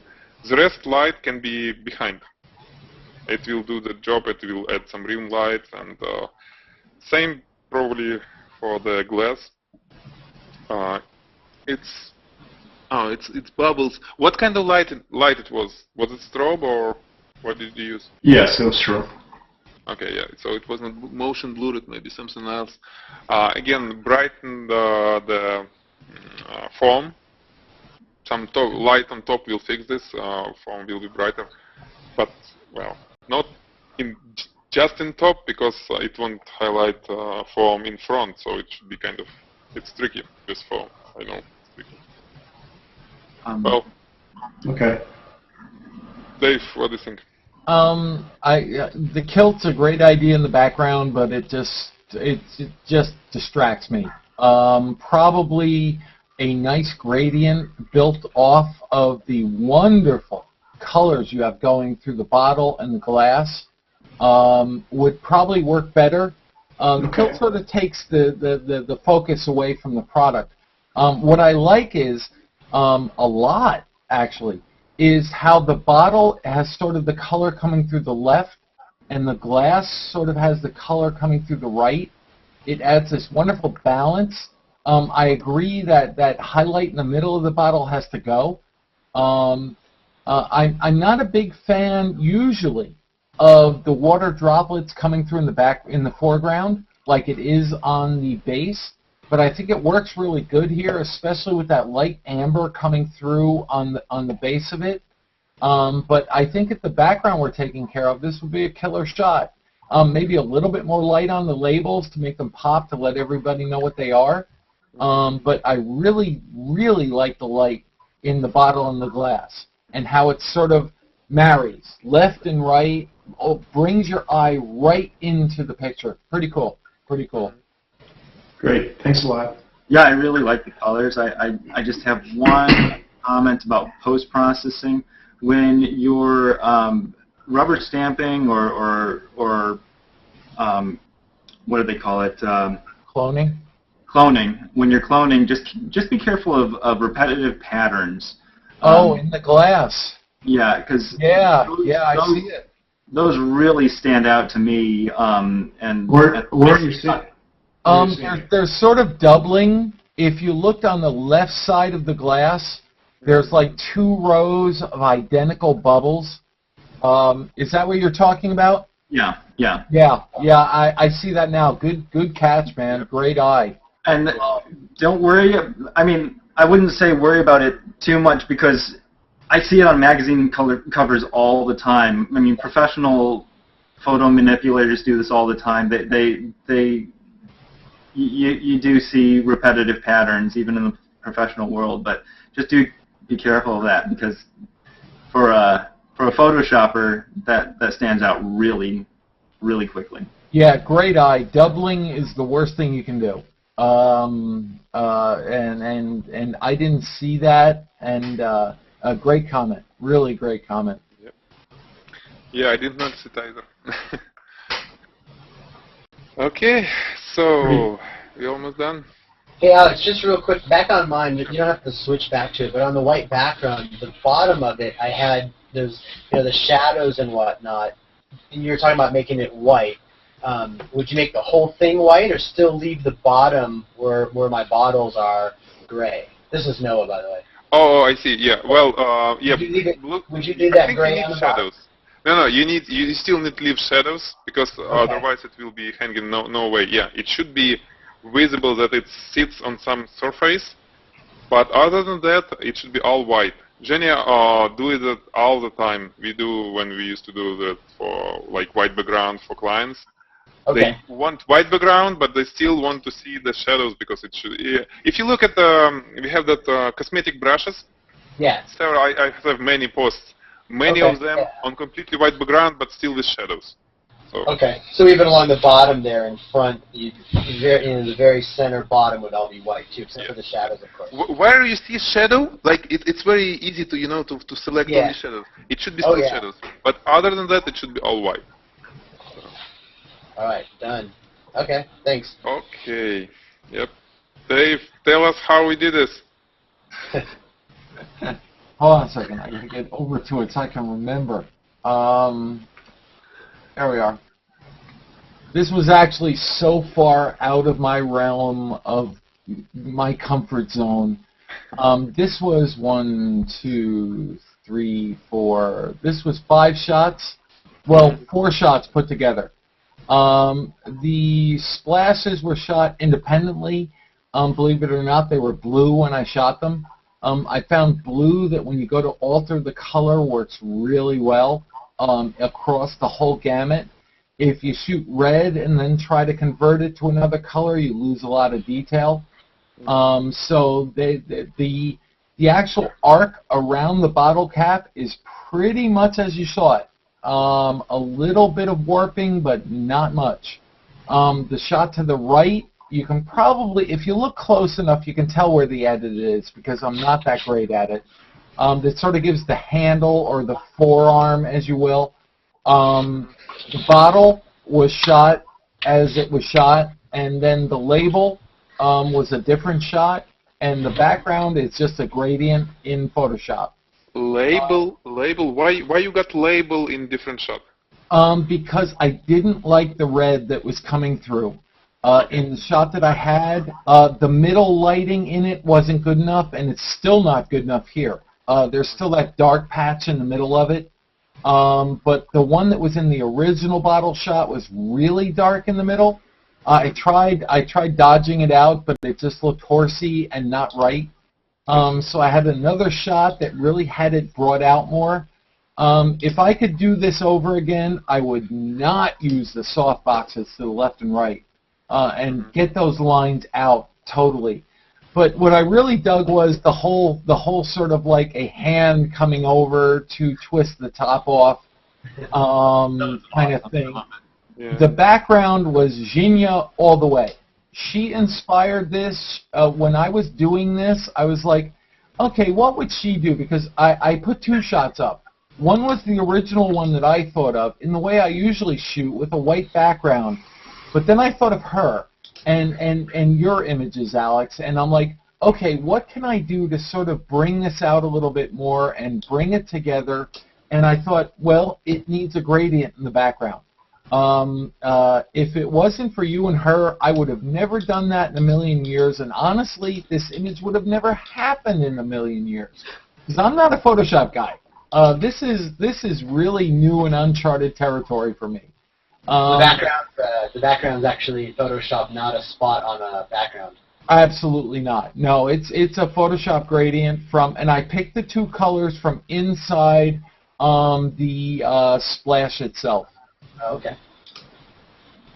Yeah, I like everything. The only thing, like you said, I would fix only those strip boxes, probably move them, but other than that, that's great shot. I probably would have taken them out totally. Yeah. Yeah, I agree, because I feel like they're burning out the B in the end of the name. Absolutely. It's killing the whole idea of what a product shot is. You know, to bring out the label.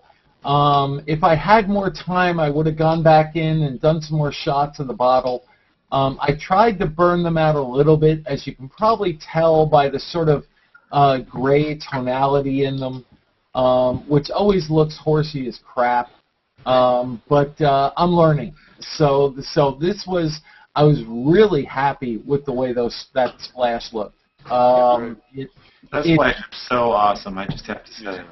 How did you make that? Were you dropping liquid down, or how did you? Actually, I'm going to put up a post on Splashmasters to show what it is.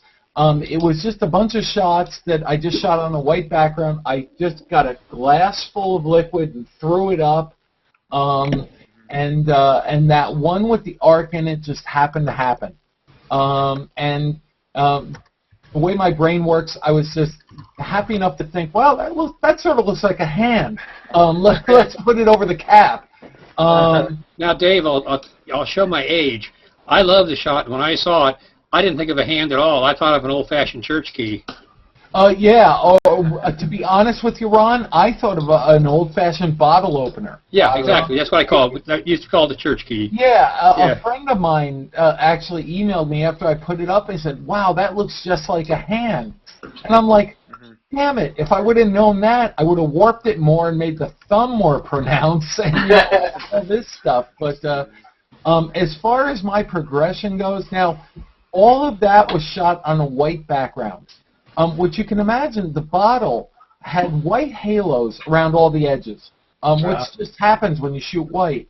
So I went in with the burn tool, which I'm not all that familiar with, and just burned the crap out of it. I made a selection. You guys are going to laugh. I made a selection using the magic wand, believe it or not. Which was of the background, and then I expanded it about 3 pixels so it went into the glass. And then I feathered it about 2 pixels, and then just deleted all the crap out. Now this is the bottle and the splash itself. And then I went in with the burn tool and just burned all the edges to get that white fringing away, because that, when you go into remove fringe from Photoshop, that's all but useless.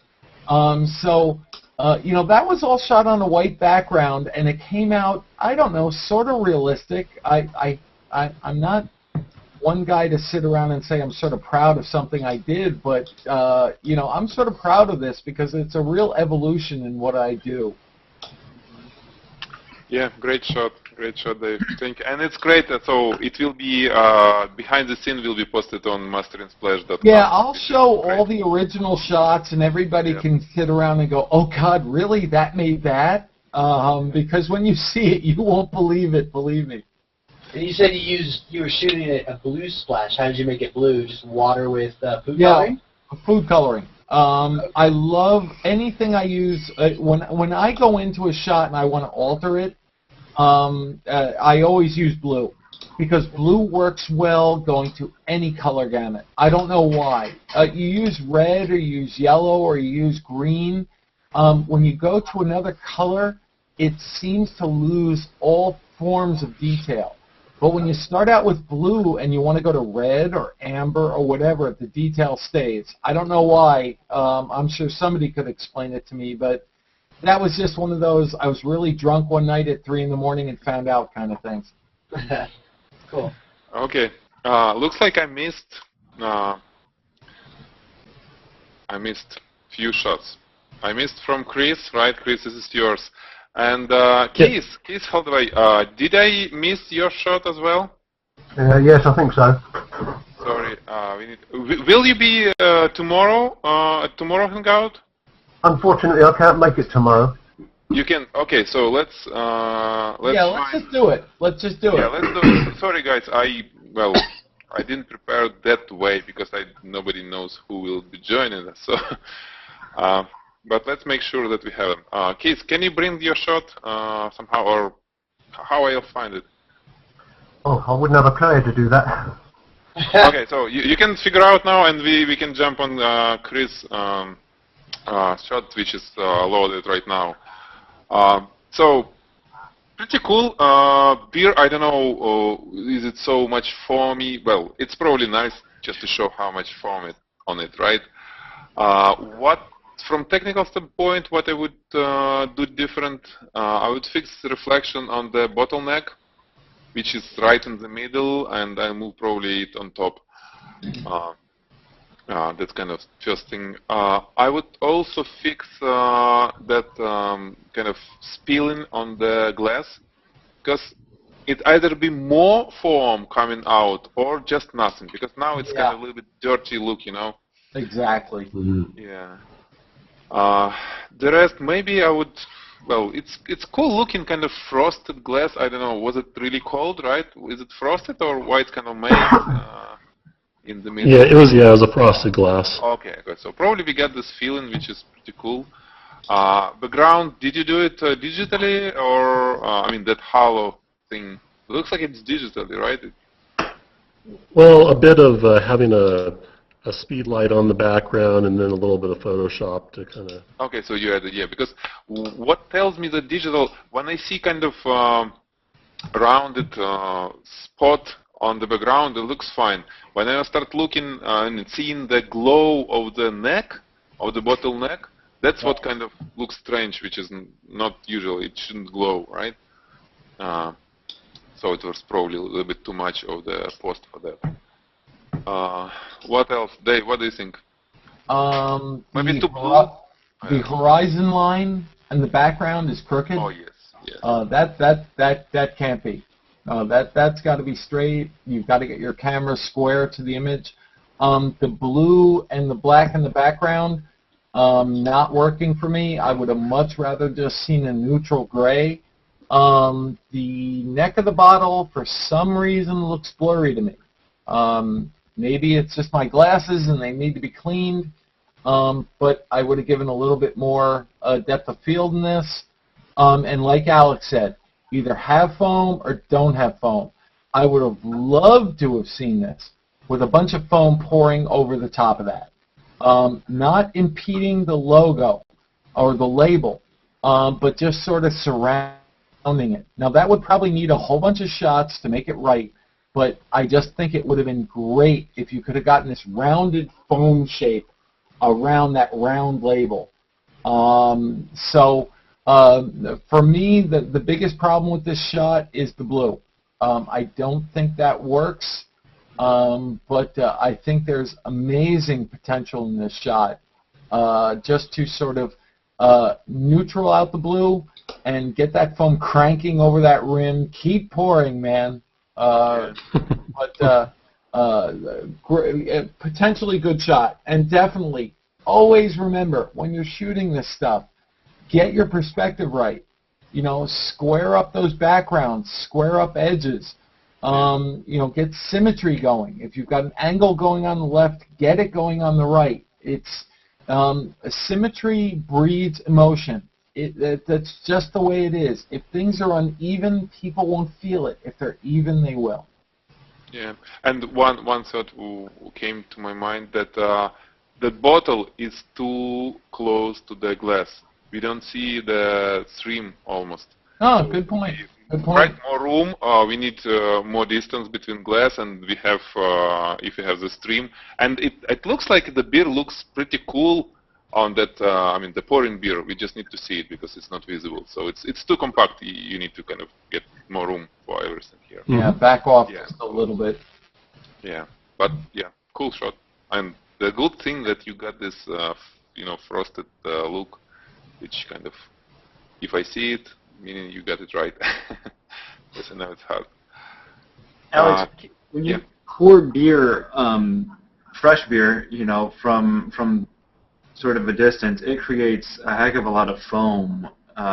Would you recommend pouring maybe flat beer? Would that help in reducing the amount of foam? Well, yeah. I would probably, you know, how it should be done in kind of in real.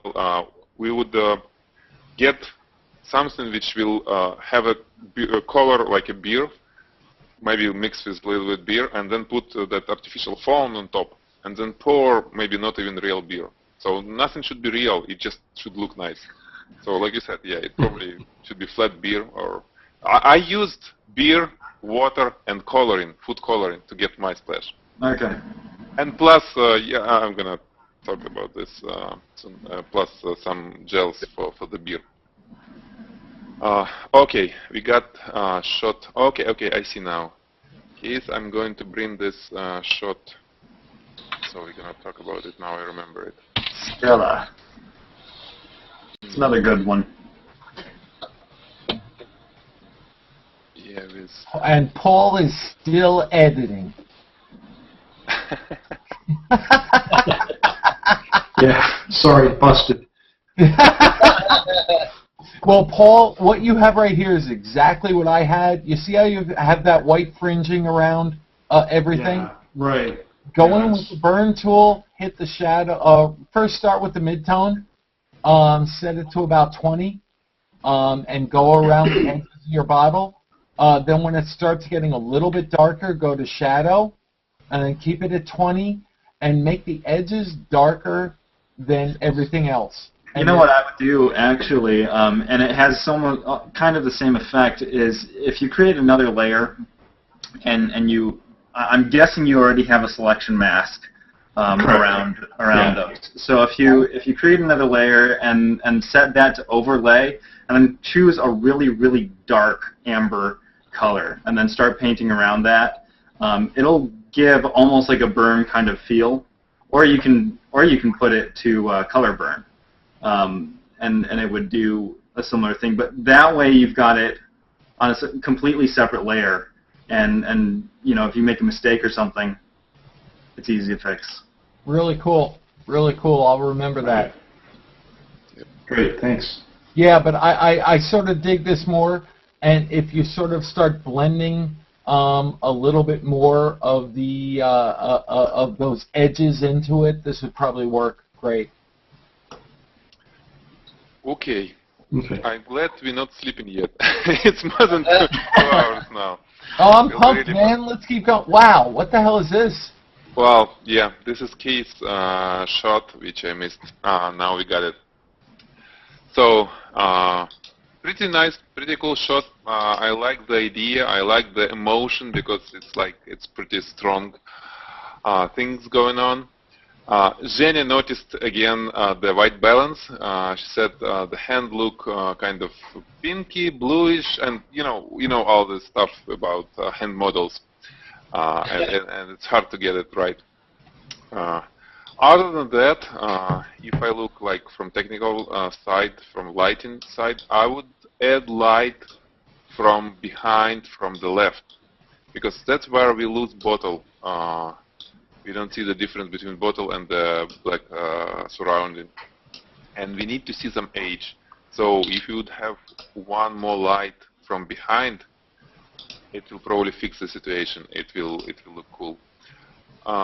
What else? Well, in given concept, it looks pretty good. Like I said, that's only a few things. White balance and the light I would probably add. Dave, what do you think? You know, the problem I always see with fish tank shots is people forget, depending on the kind of fish tank they have, is that they've got a clear bottom. You know, I'm imagining this rotated like, whatever, 90 degrees to the left, which was probably the way it was shot. And there's all this light that they could have, but they end up putting it over something, and they don't allow the clear glass to go through that they can blast the light through. I think that's what you're sort of saying, Alex, that this thing could use some more light from the left, which is really, when you get down to it, underneath. Yes. So that's my suggestion. Also, probably a little bit quicker flash duration, because I'm seeing a little blur in there that I probably don't want to see. And, you know, skin tones, well, you know, skin tones are skin tones. They're sort of pink and can probably be adjusted. But I'd much rather just see this shot with the glass blasting through the water, to be honest with you.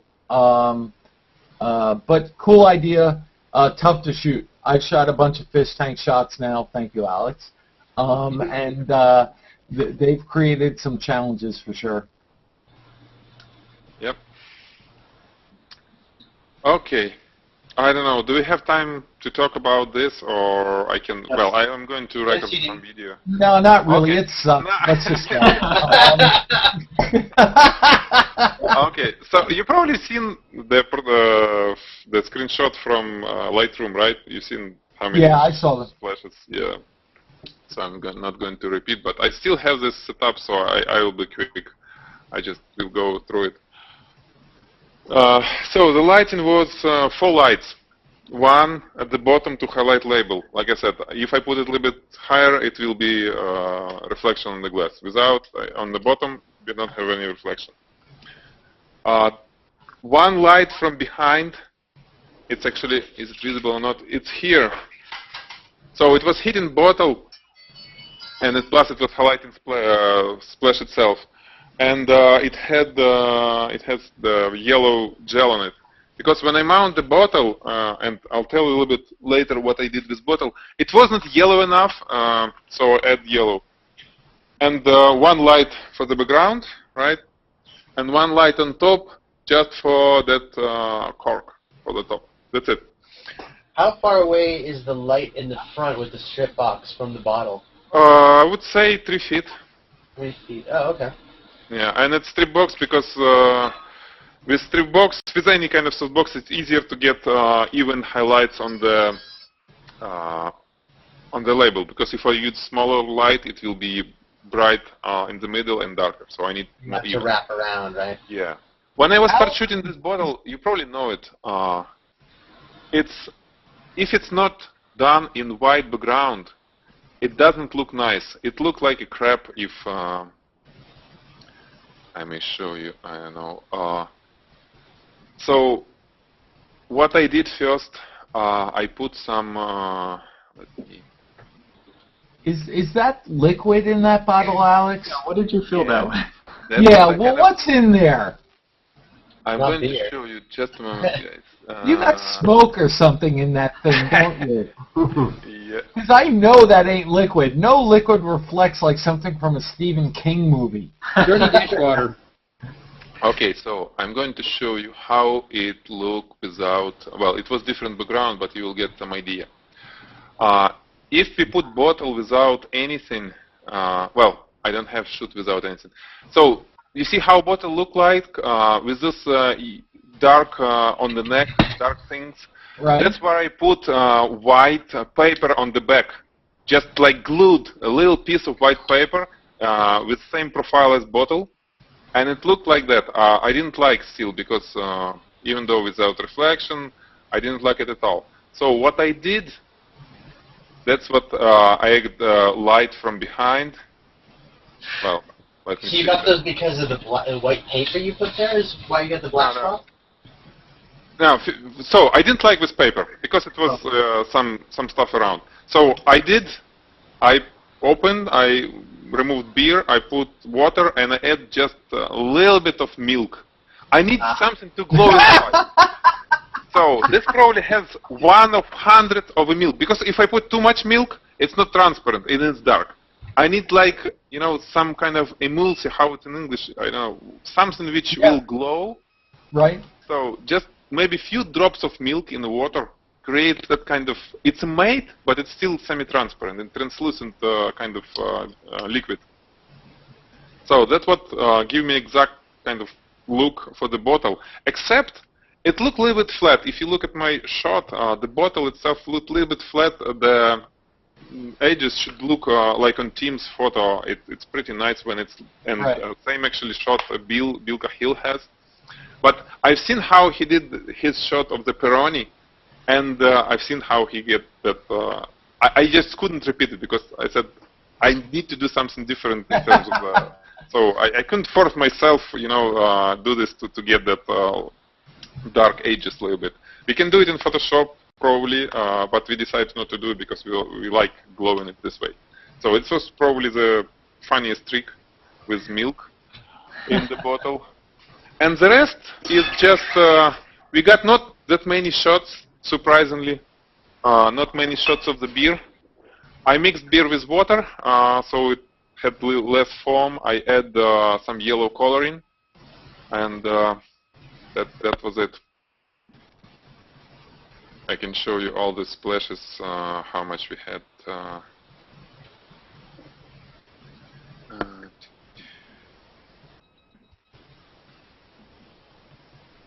So this is real splashes. You see, we were going all kind of different splashes.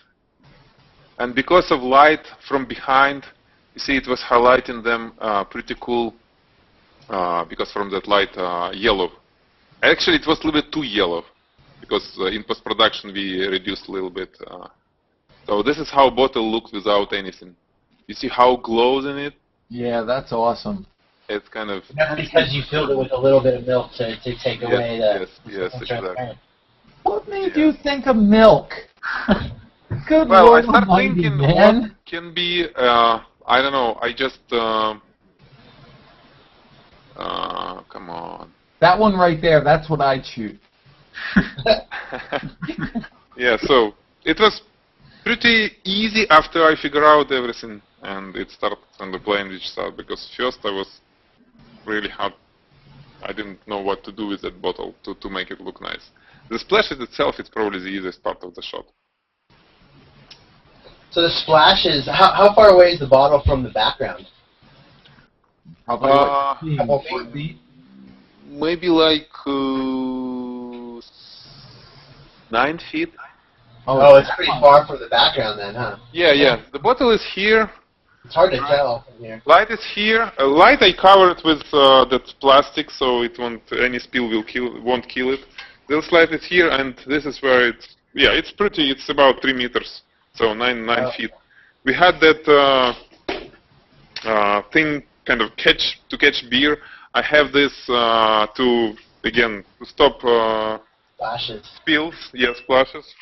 And it's still it's now it's dry, but it's sticky because of the beer. I was gonna say it's pretty messy to clean up, right?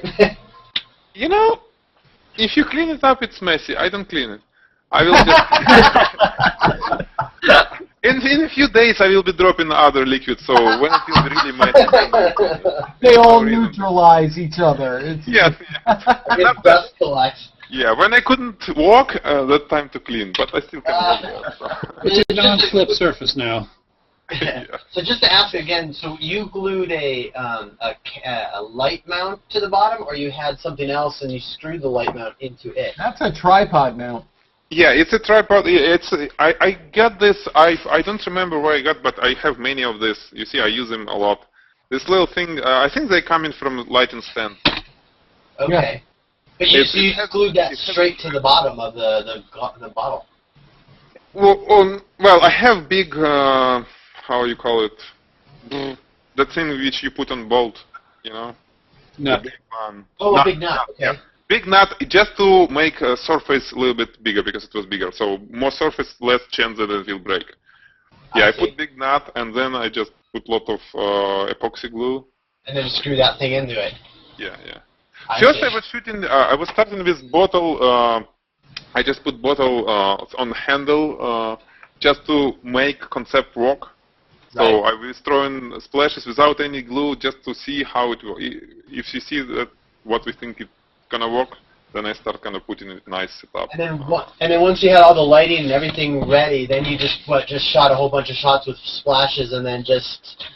Yeah, we prepare beer because test shots without beer. I was throwing liquid because we need to know what angle. Because you see, if first we are thinking to throw something from behind, so it will kind of go around bottle. But then I think, well, if it goes all around, it will be hard to get all in the focus because it will be coming, towards the camera. Right. So we change the plan and we start throwing on that sharp angles. So it's kind of coming too, but not that much, and we got everything in focus.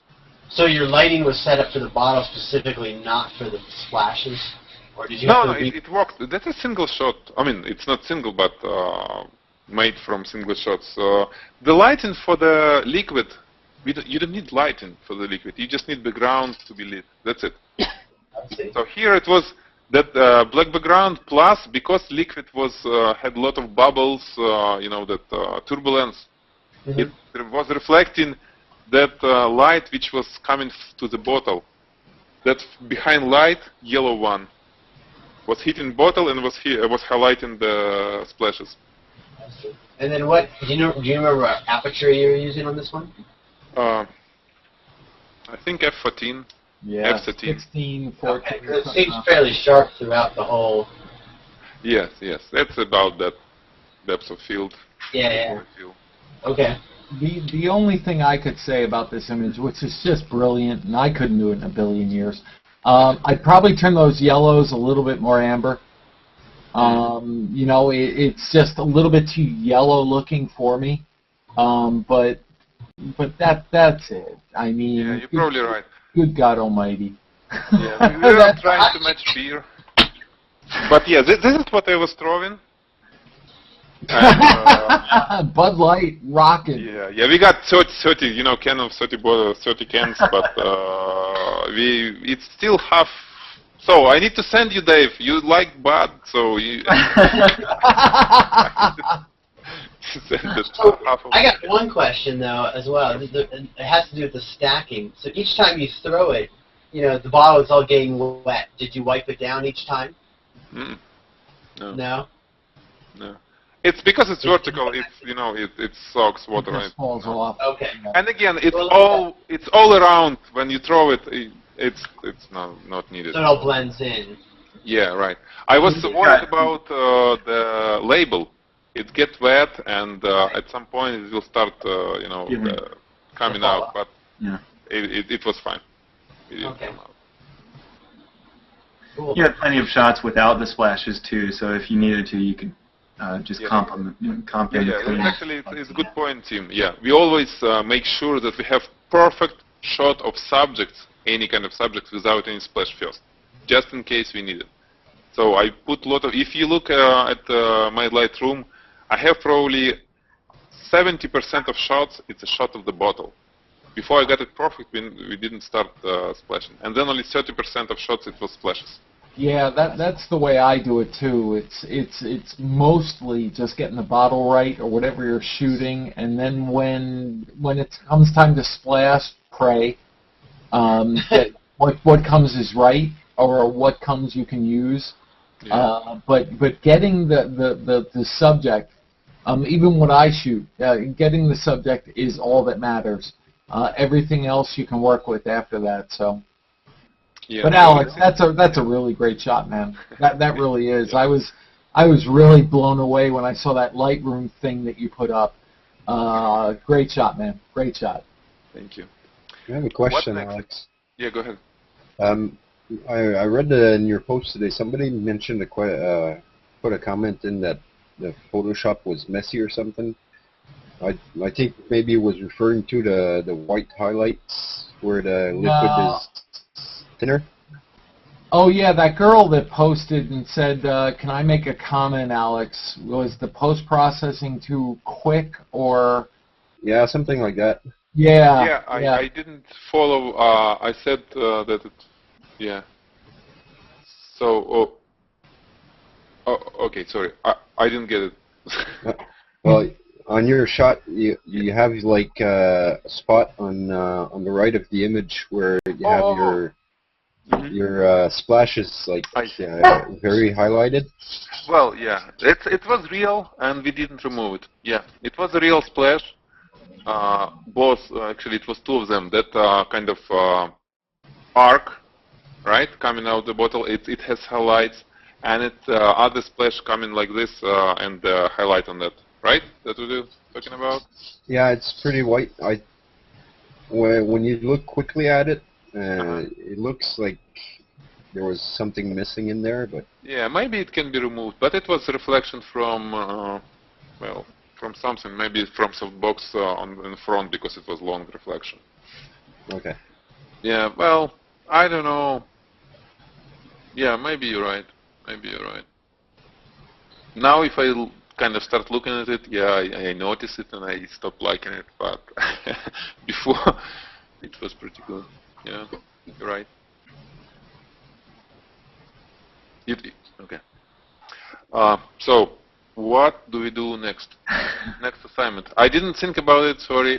Maybe we kind of, we do like a group, quick discussion to get what we really like to shoot next. Well, how about we shoot what our passions are? You know? Different stuff. Yeah, you know, just a whole bunch of stuff that maybe brings emotion in with the subject. You know, I watch a lot of cooking shows because I love to cook. Yes. And the ones I like the most are the ones where the judges say, Okay, or even better. Have you ever seen that one about the tattoo show, where it's a bunch of tattoo artists that come together, and it's one of those reality shows, and it's a challenge, and they're all against each other, and they're always given a topic every week. But on the last one, it's always shoot what or tattoo what you love. Do what comes natural to you. So maybe something like that. Maybe, Alex can shoot what he loves, and I can do, sort of what comes natural to me, and subjects that come natural to me. But maybe they should also maybe tell a story a little bit, and also maybe be good enough for a print product. So, it wouldn't be like me putting a bunch of syringes into a skull, because you're not going to see that in a magazine ever unless it's a photography magazine. But something that might highlight a product, show some story behind it, but is individual to all of us. Sounds good to me. It's actually perfect. It's kind of free assignment. Exactly. What you think you will like, you have passion, you will be good at. Yep. Sounds good. Are you guys all good with that? Because honestly, I haven't given it much thought either. Yeah, that's going to be a tough subject, though. That's going to be a tough one. Tough? Why tough? It should be easy because the things you like. Hell, I can put out. Come on, tough. It's when somebody tell you shoot that. For me, it's always for some people, they just have such diverse interests, and it's like, okay, what do I focus in on, one thing or the other, and yeah, I guess it's like mentally. Imagine that you have $1 million. Somebody gave it to you and said, choose a product or subject for me and shoot with all your knowledge, passion, and everything, and I'll give you $1 million to fix like all equipment you need, blah, blah, everything. So choose something like if you would do in that situation. And Alex, are you going to give me $1 million? You can difference between having $1 million and not having only here. So yes, you can have it. Shoot like if you have it, right? All right. Sounds good. Yeah, but I think what this will do, it'll really bring out all of our personalities, what we like to do, and maybe our differences, and probably understand each other a little bit better. Me, I shoot really crazy crap for a living, and I love it. And, 5% of the population get it. And that's okay with me because I never cared if anybody really got it or not. If I can look at my picture and say, wow, this is good, which only happens of all the pictures I've shot, there's maybe 20 or 25 that I sit back and go, oh, wow, did I shoot that? So it will be important for all of us to sort of know, like Ron, you shoot this amazing gamut of images. I don't comment on a lot of your stuff, but I'm always looking, because what I love most about what you do is you find interest in the stuff that maybe people don't, and I think that's great. And I think it should be brought out more in what we do. So we had the discussion about you on the cheese grater. Yeah, and there you go. Did you ever do the shoot run? No, I couldn't find the hot dogs. The popular images out there are, you can go with, oh God, what's that guy's name? The landscape shooter who's popular as all hell. Adams. Jay Patel. No, new guy. Galen Rowell ripoff. Oh God, I can't remember his name now. Oh, Adamus. It's always great to be able to shoot a pretty landscape picture. And I'm sure any one of us, you get me to the wave, I'm going to shoot as pretty a picture as anybody. You get me to Antelope with a guide who's going to kick up the dust for me, I'm going to shoot the coolest picture. Peter Lick can kiss my ass. If I had $4 million a year to shoot pictures, I'd be on the Weather Channel too. But what this is all about is what is important to us. What do we want to say? And we're all here because we like studio stuff. It's sort of important to us. It's not the most popular genre in the world, but we're passionate about it. Alex is. Xinya is, with when she gets into it with software. All of you are. Ron shoots incredible stuff that nobody would shoot because he's able to see something in it that is pretty. I saw that picture of his cheese grater, and I looked at the scars on my knuckles immediately. And that's what photography is. It's not about, okay, great, I'm going to go shoot the freaking Half Dome again. Ansel did it. Stop taking pictures of it. Find something else. So let's just do what we're passionate about, find something that we love, and take a picture of it. Okay. And I'm off my soapbox now. Sorry. No. Thank you, Dave. Well said, yeah. And it's, like you said, it's very important to know each other, and it's very important to know yourself. Maybe it will bring something for you when you start thinking that way. Because it's a task too. Yeah, what's more difficult is coming up with original, great ideas. That's more of a challenge for me. Well, you know, honestly, the one question I get asked the most is how do I come up with my ideas?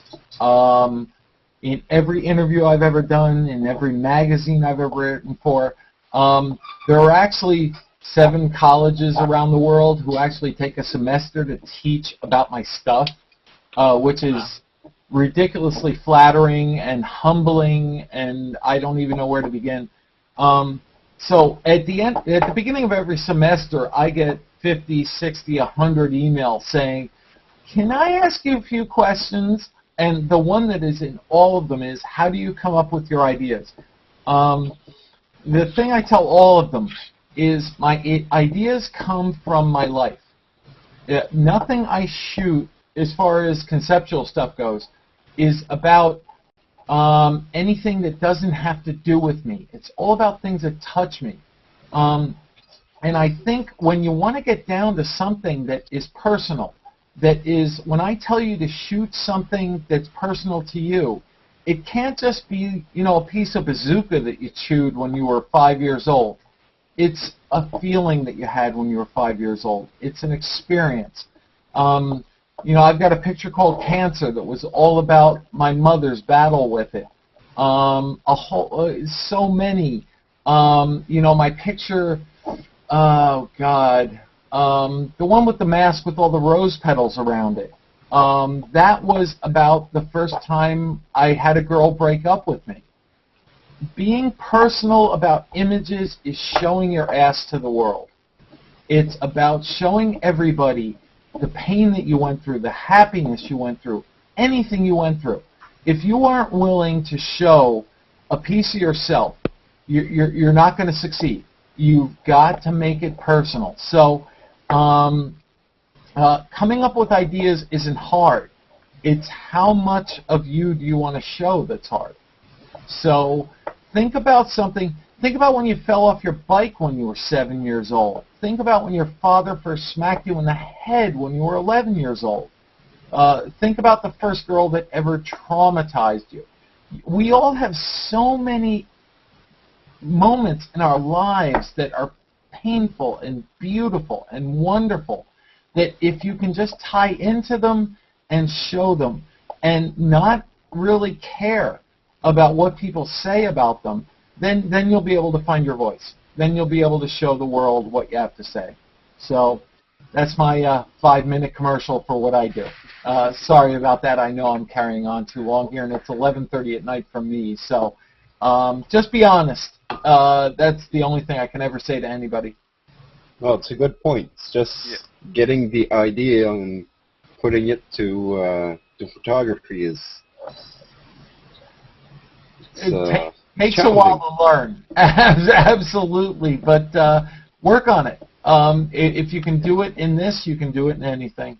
It's really it really frees you up to make anything personal in photography. So If you have any problems, just send me a note. I'll be more than happy to help during the week. Cool. Okay, thank you, Dave.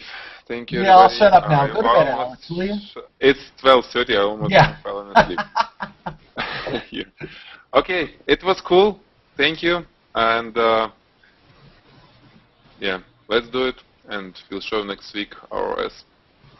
All right, thanks, Alex. Good night, everybody. Good night. Thanks, everybody. Thanks. Good night, guys. Good night. Good night.